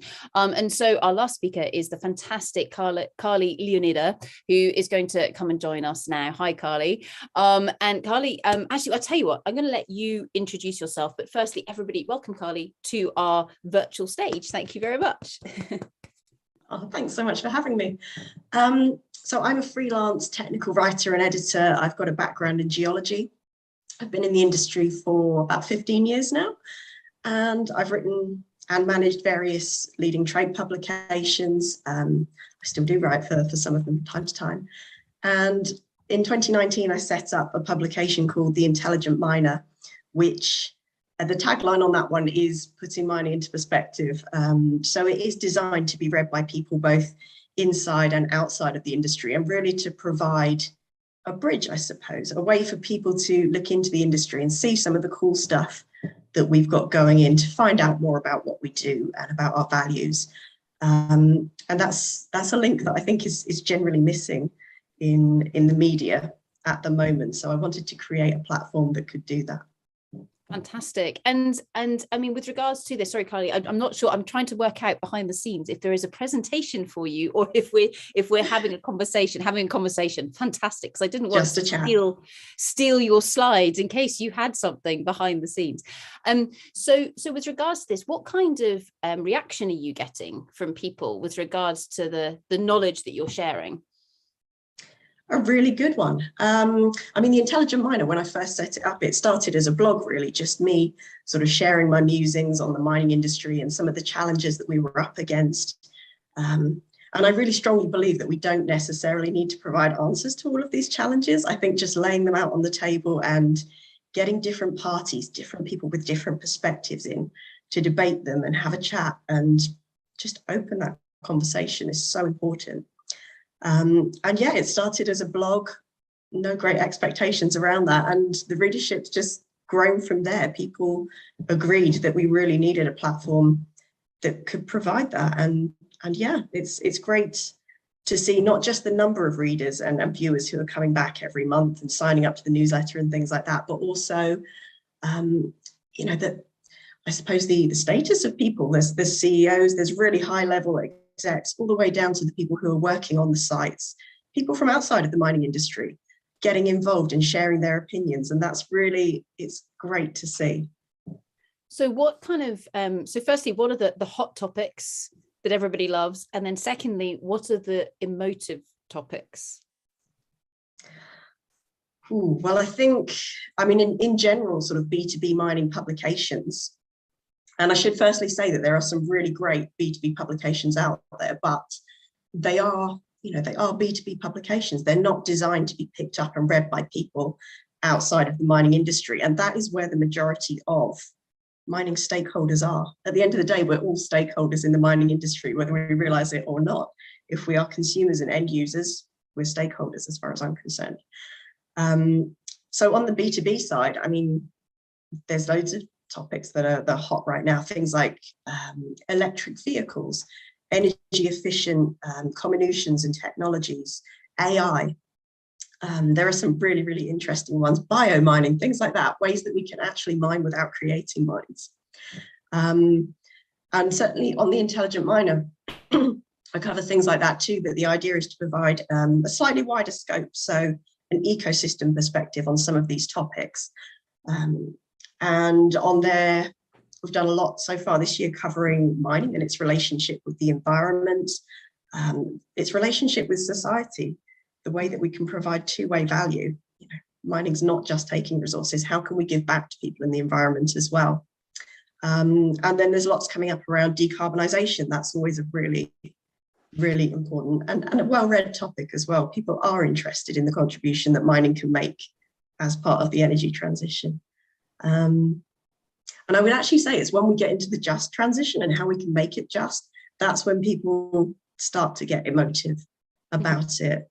Because at the end of the day, you know, it's all very well having these targets for metals production, but unless we can hit them in a way that delivers value for everyone and is fair, provides fair outcomes, then, you know, is there any point making it happen. So with that, if I may, can we delve into the emotive area? So what do you think? So what do you have coming back at you? Because it's called the intelligent miner. Do people pick up on that mining word, and does that create problems for you? You know what? No, actually, I think the majority of people are willing to sit down and perhaps read the article and get a bit of perspective on what's going on first. I've certainly not had any backlash yet. That's not to say it won't come.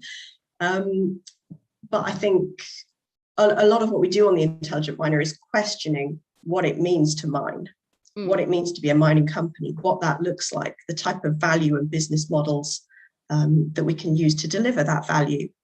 And I think in giving that sort of well-rounded perspective, that full scope of opinions and topics, and I try really hard to get lots of diverse voices onto the platform as well to debate, people from in and outside of the mining industry.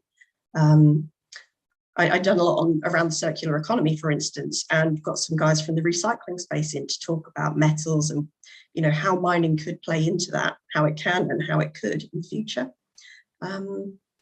And also a lot of community members as well. It's really nice to have those voices on the platform too, to bring their perspective in. So I think in providing that well-rounded view, people are a little bit more accepting of mining. And I think that's really important. I mean, that's what the publication aims to do at the end of the day. I think there is a massive missing link between the mining industry and the value it provides to different stakeholders. We only see the negative impacts of mining at the moment in the general media. And things like tailings dam failures and people getting trapped in mines. So that does skew people's perception of mining. And if we can provide more than that, then that's going to be a fantastic way to engage with people outside of the industry, to get them on board, to help secure social license for companies, which is so important if we're going to fast track a lot of these projects and meet our metals supply goals over the next 20 or 30 years, and to bring fresh talent into the industry as well. We need people who aren't just miners anymore. We need executives and tech savvy people and operators with different skill sets. The only way we're going to bring those people in is if we can show them that the mining industry, perhaps it does have poor past performance, but we're going to own that, and we're going to talk about how we can change that, and we're going to make things better. We need to show them that.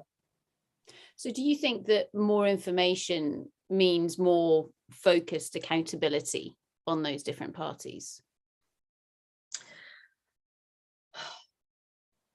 I think we need different types of information on every area of the mine industry, not just accountability. But I think what is important is that we emphasize that everybody is accountable, because we are all stakeholders. If you're sitting at home reading an article about mining and you think that's quite a negative article, it's your responsibility to write to those editors and say, could you provide a slightly more balanced view of this? Could you perhaps balance it out with another story on, social change that the industry is bringing about, on environmental restoration, something like that.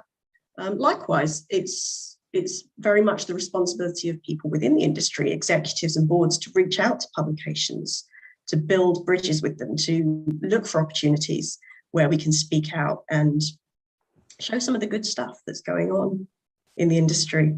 I think everybody's accountable in that sense.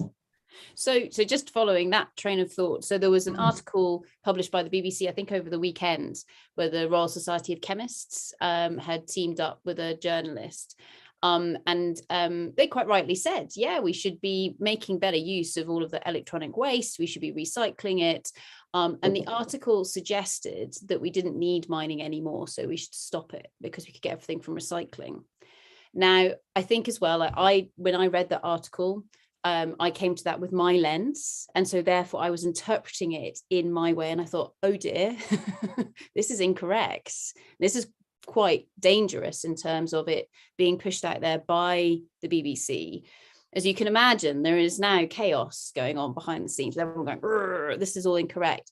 But I've yet to see anybody truly get out there and say, no, hang on a second, this is wrong, or engage with it in a constructive manner. So I don't know if you saw that article, Carly, or you know, so if you were in that position, how would you go about engaging? Would you engage with the BBC? Would you engage with the Royal Society of Chemists? You know, how would you pull that together?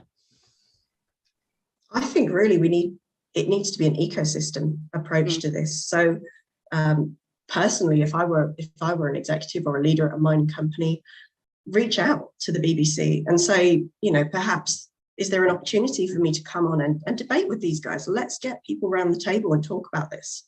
Is there an opportunity for us to provide an article where we can cite some hard numbers on the quantity of metals that we're going to need in the future and the amount that's being recycled today, and just look at the gap, I suppose, because I mean, future metal supplies cannot be met by recycling alone, that's a fact. Yeah. And I think reach out to the Royal Society of Chemists, see if there are any opportunities to come in and perhaps speak to members or set up a webinar, something like that. And in addition to that, you know, be proactive, get out to universities, talk to the students there so that we can educate them.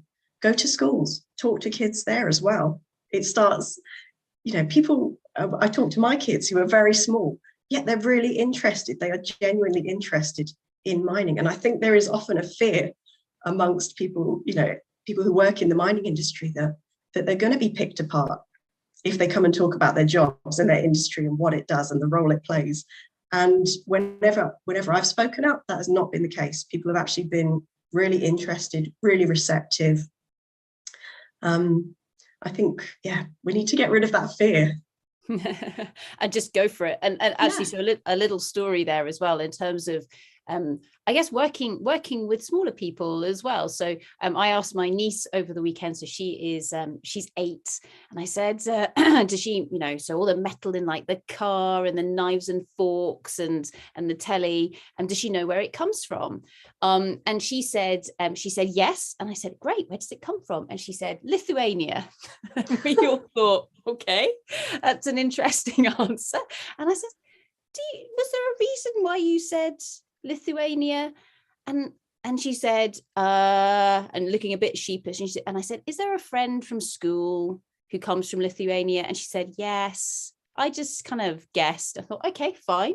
And I said, so do you think that the metal does it come from like trees and plants, or does it come from rocks? And she said, rocks. I thought, great. So why do you think it comes from rocks? And she says, because you know lots about rocks and you asked me the question. So I thought, well, okay, that's not necessarily the logic that I was going for, but great. I mean, there's something that's going on there. And so if nothing else, so hopefully we've learned that maybe not all of the metal in the world comes from Lithuania. And also it might come from the rocks as well. So hopefully that was a start to some part of that education. So sorry for that little aside. But then coming back then into some of the articles and the stories that you've been writing, and I mean personally, I love the fact that you bring in those diverse voices. Do you, when you're getting people's opinions on things and you're then having to say, well, what's the storyline that I'm going to weave through the middle? Is that sometimes quite difficult, especially when you've got very conflicting points of view that you need to position in the same article?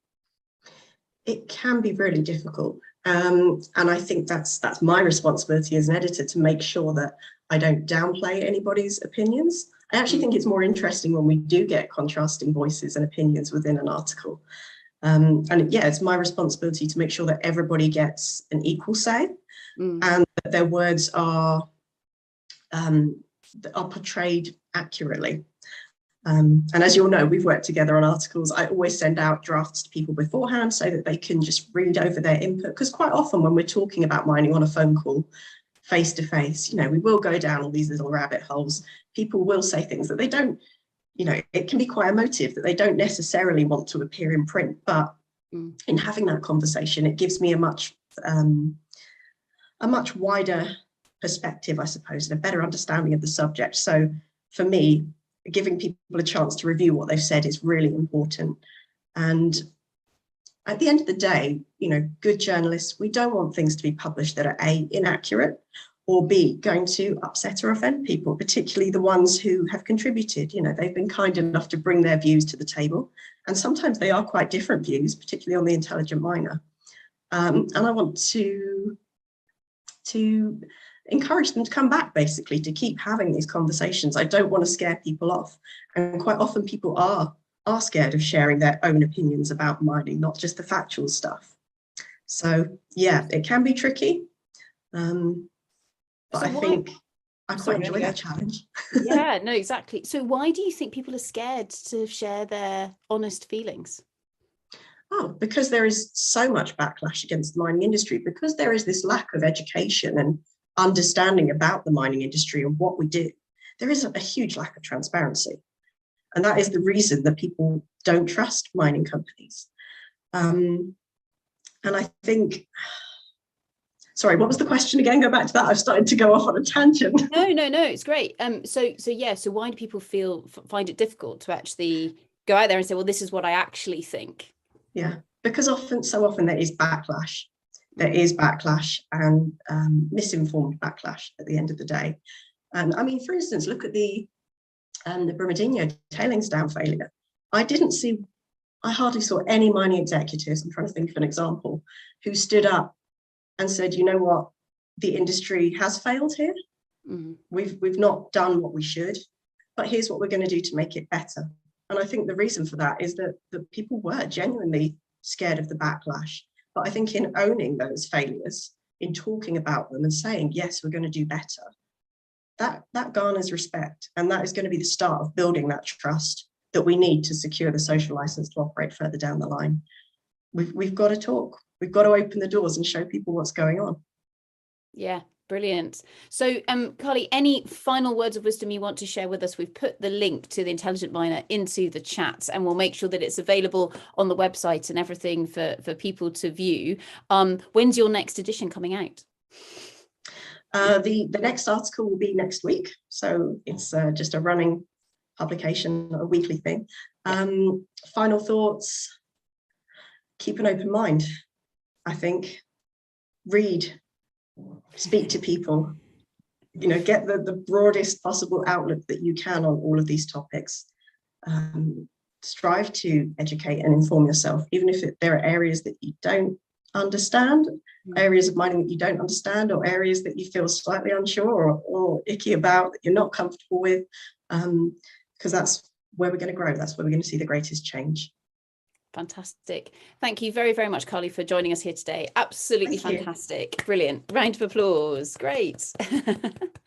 Cool. So that then takes us into our panel session for the end of session 6. So the session that we're about to round off now. And I know that Ollie needs to disappear in approximately 5 minutes time. So before I go and introduce formally, well, actually, let's introduce Joshua and Adriana first, and then I'll come across to Ollie if he has any resounding comments he wants to leave us with before he needs to disappear. So Joshua, do you want to come off mute and just introduce yourself to everybody? And then Adriana, if you want to do the same, then we'll go to Ollie, and then I'll come back to Joshua for your thoughts on this session that we've just sat through, and then I'll go to Adriana. So Ollie, any final thoughts before we say goodbye to you? Well, look, Sarah, thanks a lot. It's been fantastic and really, really insightful and enriching for me. So I really appreciate all the participants. I think what struck me about today's discussion is that one, obviously, given the nature of my work, I think what's clear is that, and listening to a lot of the speakers, particularly what Rachel said and others, but that granular detail about what's actually happening on the ground can't be overlooked. I think there's a risk that we can become too arm's length from the detail of what's happening. And actually, there may have been, although sustainability was less integrated 10 years ago, I think it perhaps was more local and more focused on what was actually happening on the ground. And there's a risk that can be lost in what's happening at the moment. But I think the other thing that struck me really clearly is that the wealth of expertise and knowledge and specialist skill sets that have been demonstrated today, I think that is not necessarily translated and connected to the capital markets that fund projects and think about projects.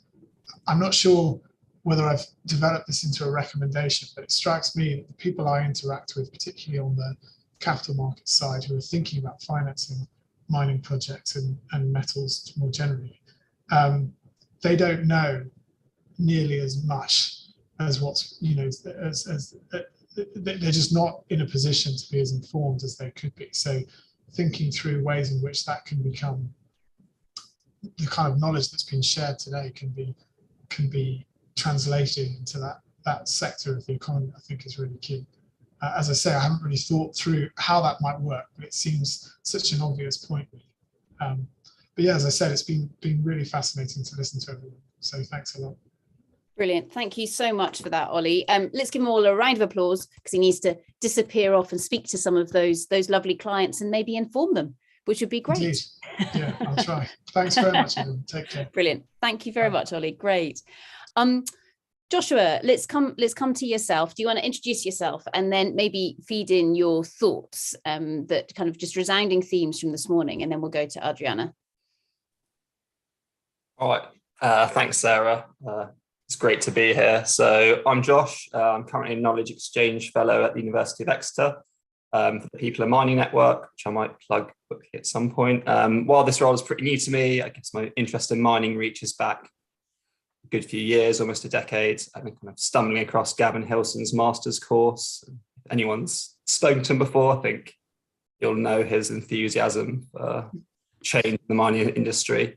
It's hard to resist, and I've had the privilege of doing fieldwork and traveling across sub-Saharan Africa, mainly Malawi, exploring the social perceptions of artisanal and small-scale mining as part of the PhD that's slowly coming together. And I'd agree with what Rachel said, or at least for me personally, that nothing beat seeing things for myself.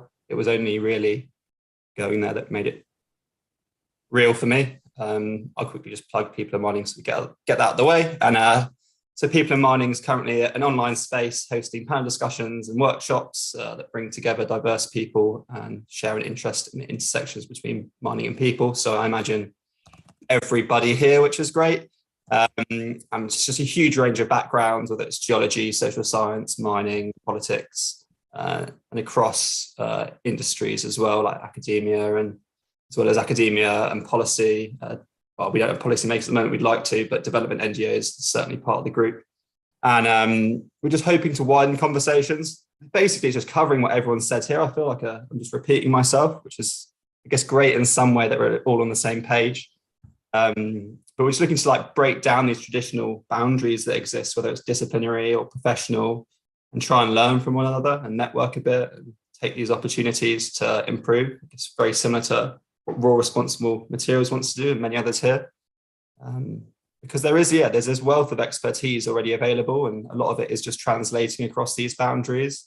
I think Lorraine mentioned earlier about all these different words that kind of mean the same thing. I feel that exists not just in acronyms, but across these disciplines.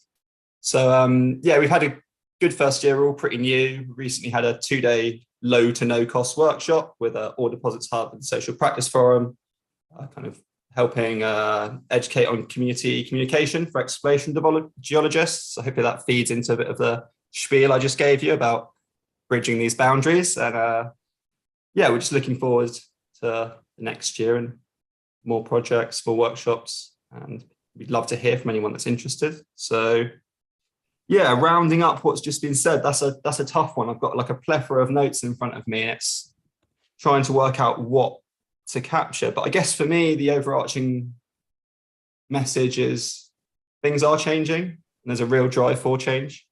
But to have this change, there's going to be a real need for collaboration.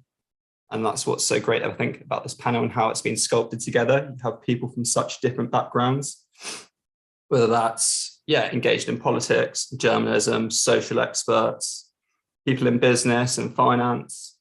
I think we all kind of have the same similarities at heart. It's it sounds like a real emotional drive, and I'm so glad that emotion's been raised so much as an element of this. Not only, I guess there's the emotional response from the public about these activities, but also like the reasons that we engage in this, that our emotional drive to want change, especially having like seen things and how bad the mining industry can potentially be and how positive we believe it can be. So I think for me that, yeah, it just really reinforces this need to collaborate however we can. And yeah, I'd love just to pick apart all these different notes. I love Jeff's little point on every day is a learning day in this space, and kind of about staying humble. And yeah, then you had the promotion of young voices by Alison and Wendy, followed kind of straight away by the promotion of the elderly voices. It's just unraveling this complexity and realizing that everyone has a say and everyone's say is important, and that we need to stay open to it. At least I know I need to stay more open to it. It's something that I definitely struggle with at times, getting a tunnel vision. Yeah, maybe I'll leave it there for now. Hope it didn't rattle on too long. Brilliant. No, that's fantastic. Thank you very much, Josh. Great. Adriana, do you want to come on and introduce yourself and maybe give us some points? And Carly, I know that you need to disappear, so feel free to drop off, or if you can hang on I'll come to you next. Hi, everyone. My name is Adriana. I am a sustainability analyst. I work for Minviro. So Minviro, for those who doesn't know, it's a mining consultancy company and also technology development focused on life cycle assessment. And we are based in London.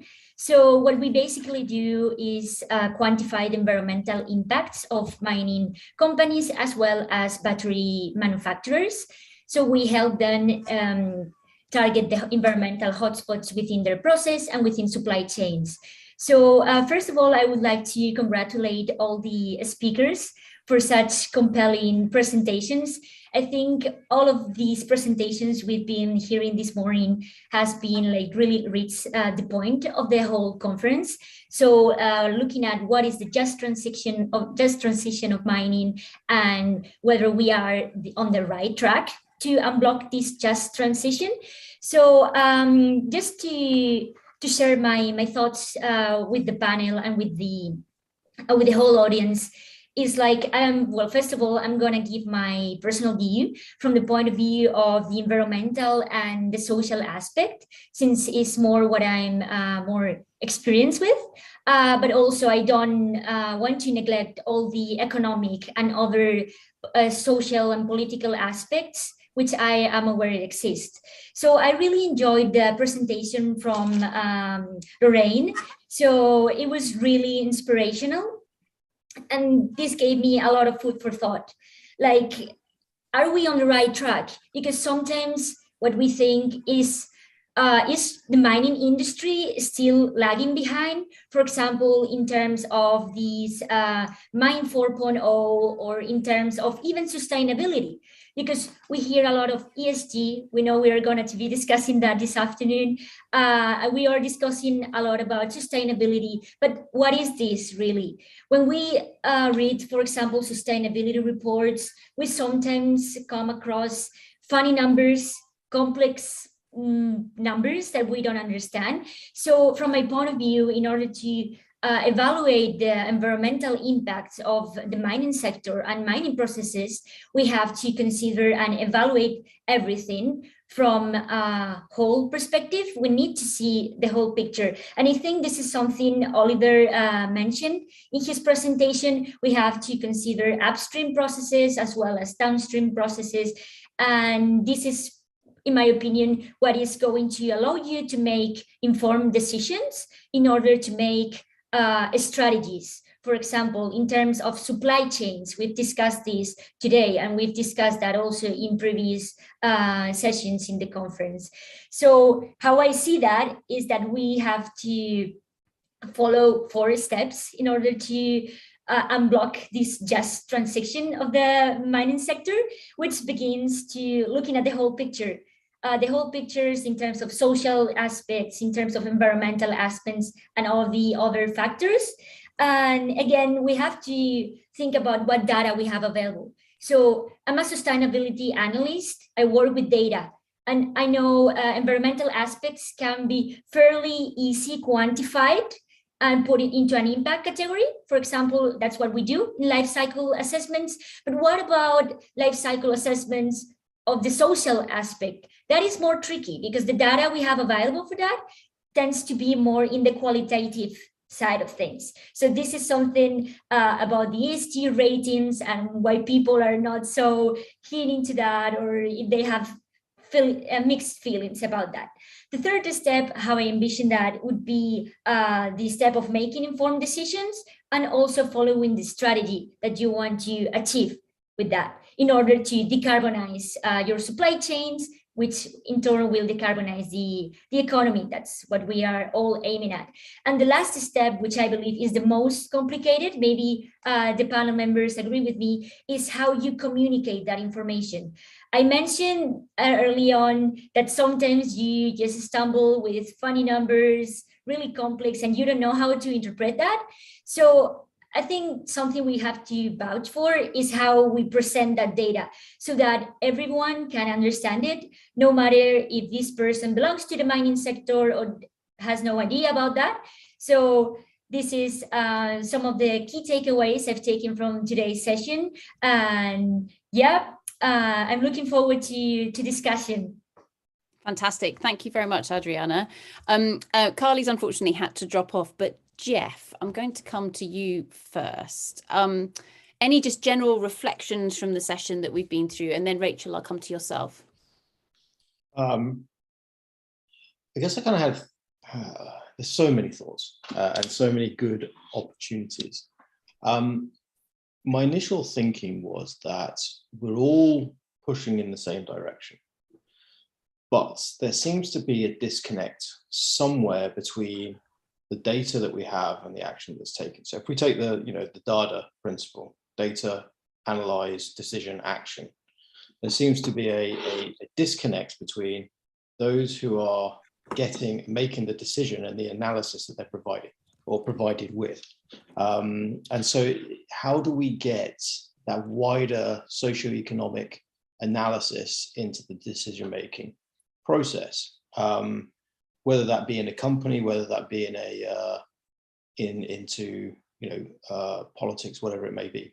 And I guess where I'm at the moment is I'm trying to think, how do you do that? How do you break that down? How do you bring that alternative analysis to the data that's present into that higher, predominantly economic focused decision making? So do you think, building on what Rich was saying, Jeff, that gap between what's actually going on and then what the capital markets are actually using to make their decision, is that one of those gaps you're pointing at? Yes, I think so. But everyone has their own objectives, right? So in the crudest possible sense, if you're in investments, your job is to get the highest ROI as you possibly can without destroying your company. And you have investors to keep on side. And if you're in a company, you've got shareholders to keep on side. And most people are happy when they've got money in their pocket, especially the way things are going at the moment. So everyone has their own objectives. How do we get, and whilst we all want to see a better world and we all want to see ESG part of that, how do we make sure that everyone is aligned to the same ESG objectives and principles? That's the disconnect. And that's where I think sessions like this and wider sessions on that collaboration and sharing the right narrative and using the right discourse, the right language, because I think if we can unify that language and get that into a wider audience, that might be part of the solution. Great, thanks for that, Jeff. Rachel, what do you think? And Lorraine, if you're there, feel free to join us in the discussion by turning your video on. If not, we won't bother you. It's all good. Rachel, what do you think? Lots of thoughts swirling. I think it's always interesting to have such a variety of perspectives coming together and just realizing that there's just so much to take into account. And I think sometimes I find that a little bit mind-blowing of there's so many considerations. I talk passionately about my little space, but everybody has their space. And again, so I think, what has repeatedly come through the discussions is discussion. In order to be able to address that, one individual person will be overwhelmed by implementing it. So it takes a team, it takes all the competencies to come together and kind of thrash it out so that we get somewhere. I think that's my first thought. My second thought, I continue struggling with it. It's this whole finance thing. It's that, you know, just saying, if we do your ESG thing, our project will not be financially viable. Well, I query that. Should the project actually go through if the social aspect is not taken into account? But then they'll say, but then people won't live. And so, you know, the discussion kind of goes round in circles. And so I'm still trying to get my way out of that circle, because part of me thinks there's something wrong with that logic. I think you've got a lot of nodding going on in regards to that one, Rachel. Yeah. So, you know, if you haven't taken the social aspects into account, and when you do, you suddenly realize that it's not economic, or you're going to lose money. that's not a project, or it is a project, but it's not perhaps the project that your shareholders who initially signed up were perhaps buying into. Lorraine, what are your thoughts?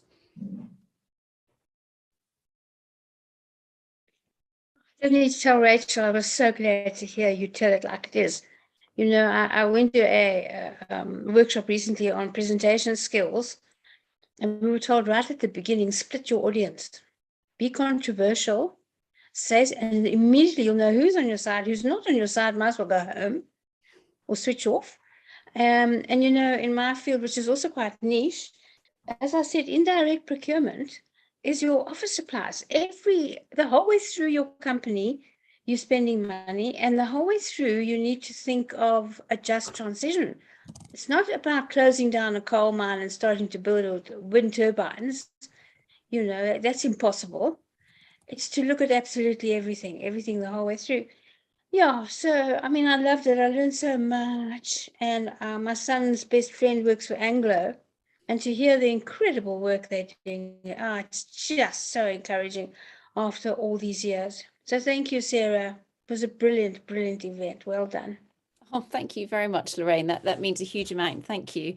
And yeah, I think this is something where, so I used to work for Anglo American. So when lots of people say, okay, we used to work together, etc., that's a link there. And that was something where being part of initially the geology team. So I was in exploration, and then I worked in geology on site, and then I was very much in the sustainability side of things. And then I went into risk management. And the reason I went into risk management, because it sounds so boring. I mean, why? Why would anybody want to spend their lives filling out those Excel spreadsheets with all of those things that might go wrong? Well, of course, luckily, that's not what risk management is all about, which is brilliant.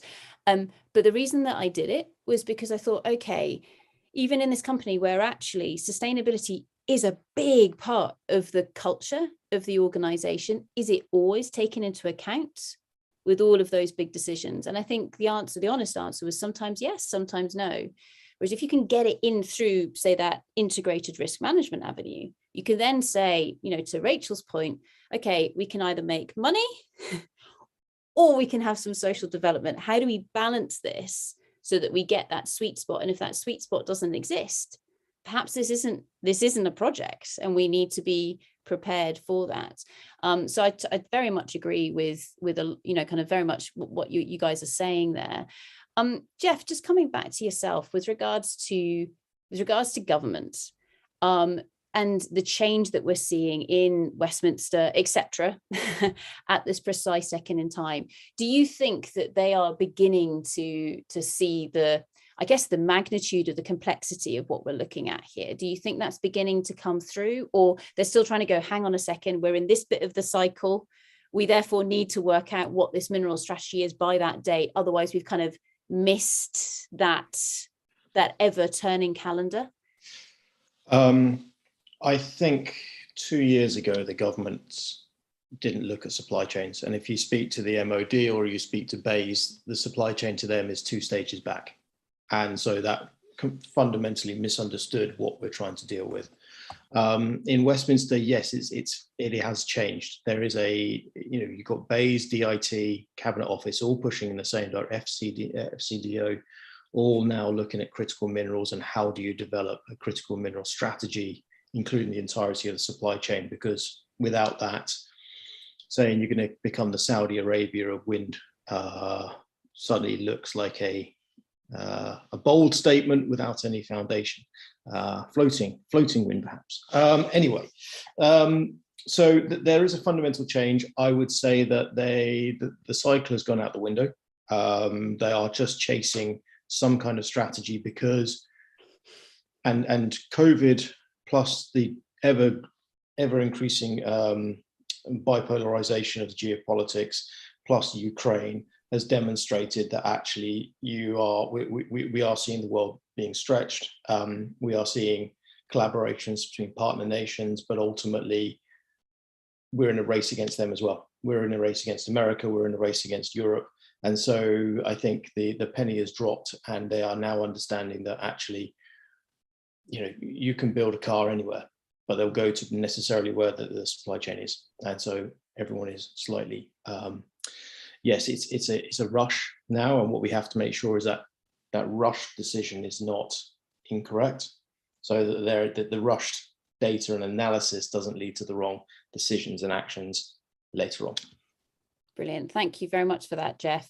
A message has just come in, which I think is absolute genius. And it's from Ludovine, and it says, information has no value. The use of it does. So using that information, which then comes to Lorraine's point of the purchasing managers in all of those organizations, the power that they have to get it right is just huge. And in previous years, we've spoken to people who they spend their lives in responsible procurement, etc. But Lorraine, I don't know if you want to talk to your point a little bit more, because I totally agree with you.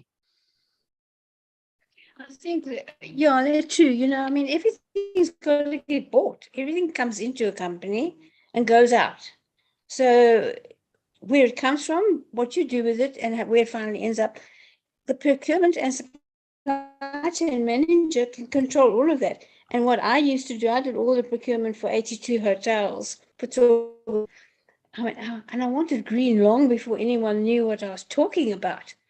I would just not give someone the contract. They say, oh, we're not going to do this. It's going to be to us. I said, well, I'm terribly sorry. It's going to go to Mr. So-and-so.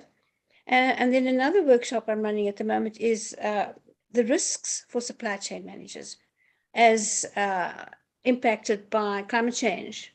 I mean, the pictures are horrifying. Roads are washing away along the coast. Look at those containers floating in a river in KwaZulu. It's floating. They're full of stuff, and they're floating in a flood. All the fires that burn at the tar that's melting. And they're not ready. As I kept saying in my talk, it's all really well talking about mitigation and ESG and all this stuff. We've actually got to prepare and adapt. We've got to start now if we want to survive and make changes now. I know what they're going to be. Yeah, so we could talk till midnight. We could indeed, but don't worry, we're going to wrap it up very shortly. So actually, I was going to come back to Josh. So any further thoughts that you want to throw into the mix with regards to this final wrap-up panel session? I think what I'm hearing here is the kind of, and it's fascinating, out of each session, there's a slightly different theme that emerges. And I think that for me, this one is all about the flow of information, the flow of knowledge, making sure you've got the diverse perspectives in the room, and then act on it. Actually use it. Don't just go, tick, I have collected that information in. Actually use it and make those decisions count. So I think that's perhaps one of the themes that I'm feeling coming out of this. Josh, what do you think? And then we'll go to Adriana. Yeah, I'd agree. It's I think for me, what's stand out in the thoughts, I guess, before stepping into the panel was I was thinking about what the just transition meant for me. And then also thinking about what actually came before that. When I first heard the term, it wasn't really a thought. Maybe it was, but there was definitely quite a lot of emotion behind it as well. Or you look at it on paper and it can be, very inspiring to see all these social elements now being included and this real push towards livelihood, and there's pragmatic plans being outlaid. It's still quite an abstract term for me as someone that can delve into it. And that's probably going to be the case for many people. And I have a bit of an apprehension to new buzzwords or phrases, maybe more than some people.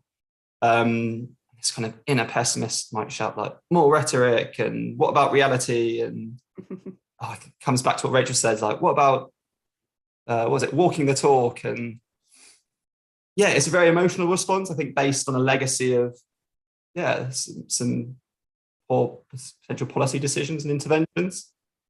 There does seem to be this like growing pessimism and skepticism in society against leaders and institutions, particularly amongst the young. And I think that Jamie earlier in the week, who's a very switched on 19-year-old, kind of alluded to that. And James, sorry, not Jamie, it's my bad. Yeah. I just like, why is this important, I guess, is because I think it's hard to talk about the just transition, especially to do with mining, without having this emotional response. It's so deeply embedded with these emotions of destruction and pollution and exploitation. And while we might be moving away from it, that's where we are, and it's not where most people are going to be. It's basically, in paper, for most people, I think, the opposite of a clean, sustainable activity, whereas we're pushing it as a real enabler here. So yeah, it's this,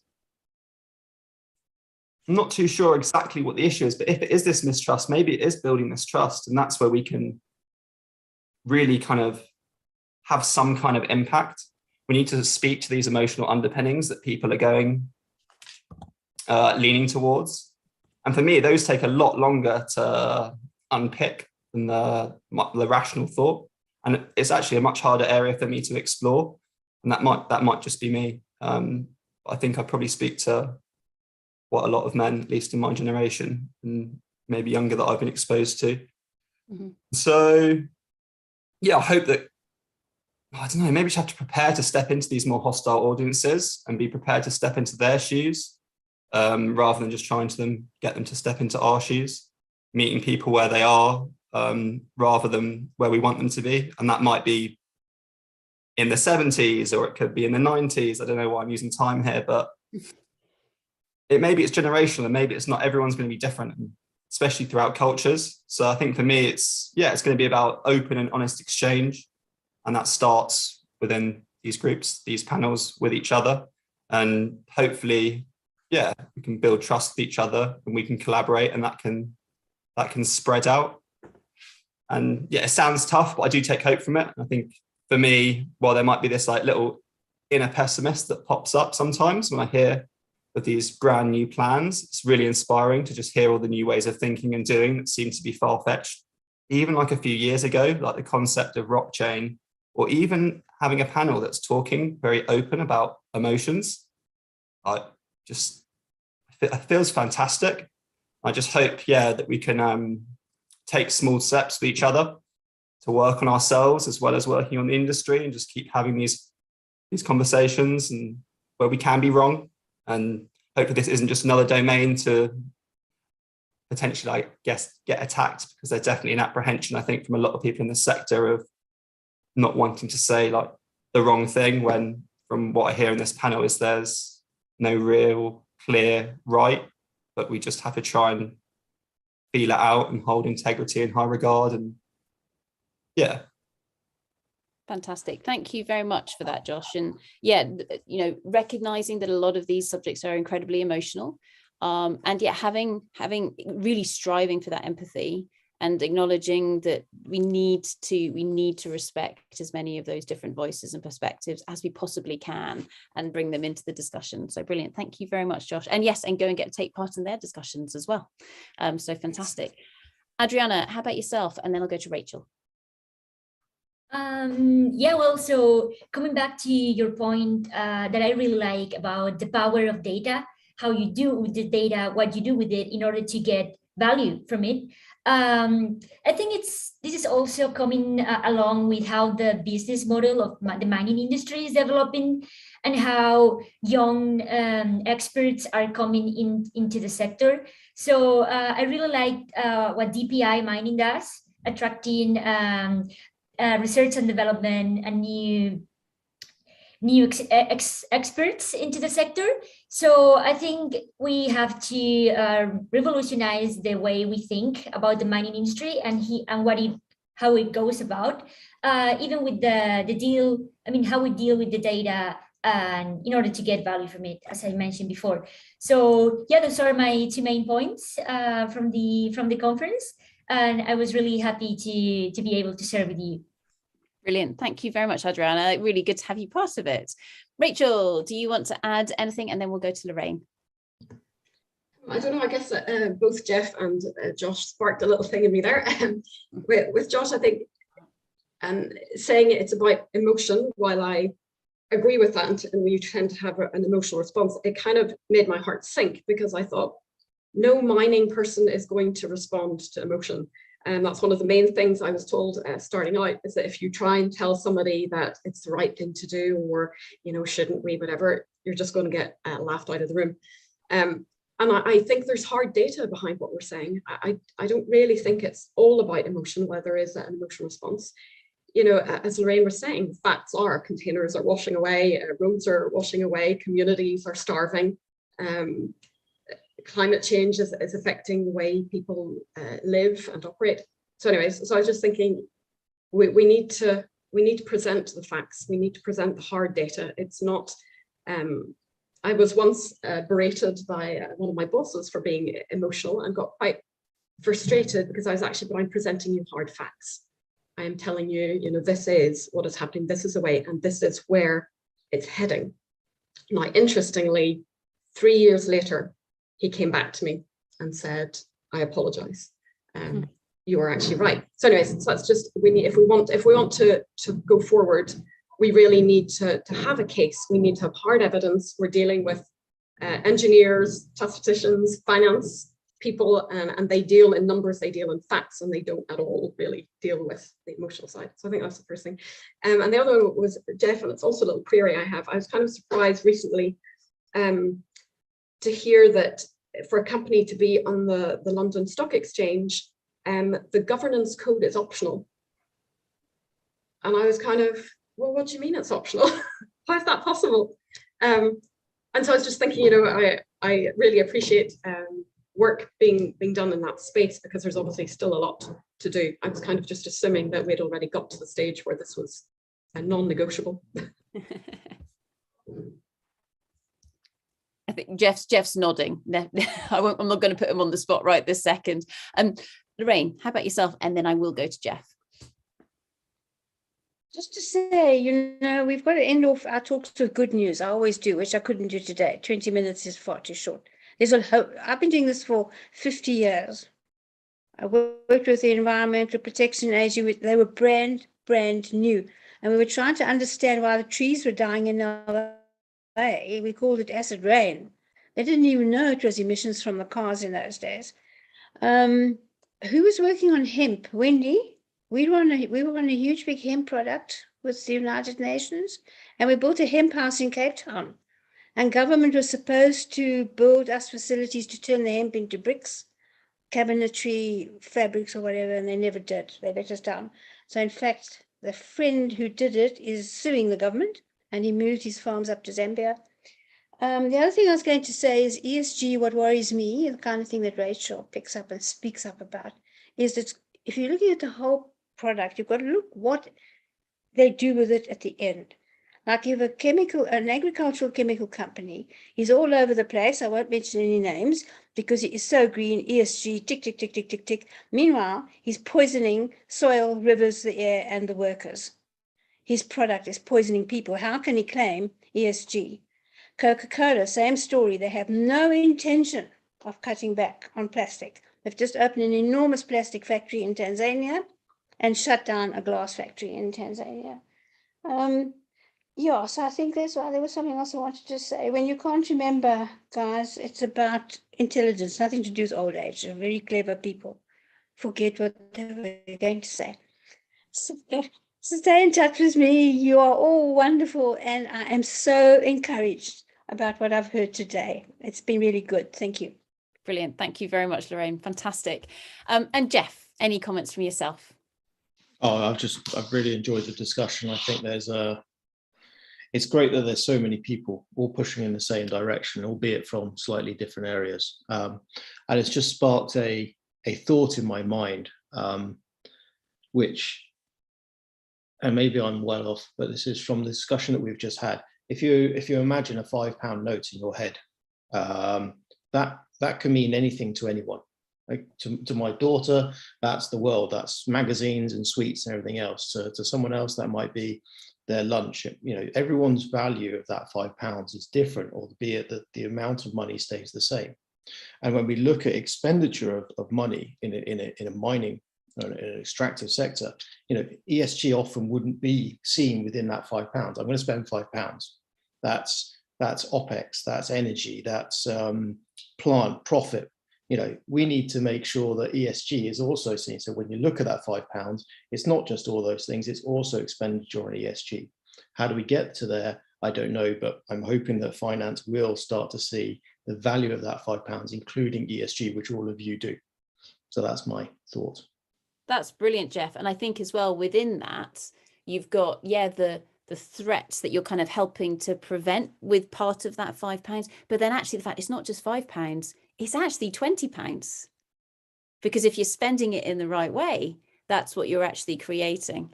Fantastic. Cool. And I think that is a beautifully positive note to end this session on. So a massive thank you to all of our fantastic speakers here today. Big round of applause to all of you. Thank you so, so much. We've got 2 sessions left. Everybody, 2 sessions, one this afternoon, the final one tomorrow morning. This afternoon starts at 3 p.m. And our first speaker is actually going to be our very own Pauline, who has been here all the way through this week. We've had a speaker unfortunately drop out because they are not feeling very well, but Pauline is going to step into the breach and share with us some of her perspectives. So what has she been hearing over the course of the week, which is going to be great, especially because she also sat through the conference that we helped to run 2 weeks ago with the Geological Society. So I'm really, really looking forward to this. It's going to be absolutely fantastic. Also this afternoon, we have Michael Prue, who's going to come and talk to us about ESG ratings organizations. We've been giving them a little bit of a bashing. He might help us, he might hinder us with regards to that. No, he'll give us a bit more insight as to what's actually going on there. And we've got the former Minister for Energy and Mines from Peru, Miguel.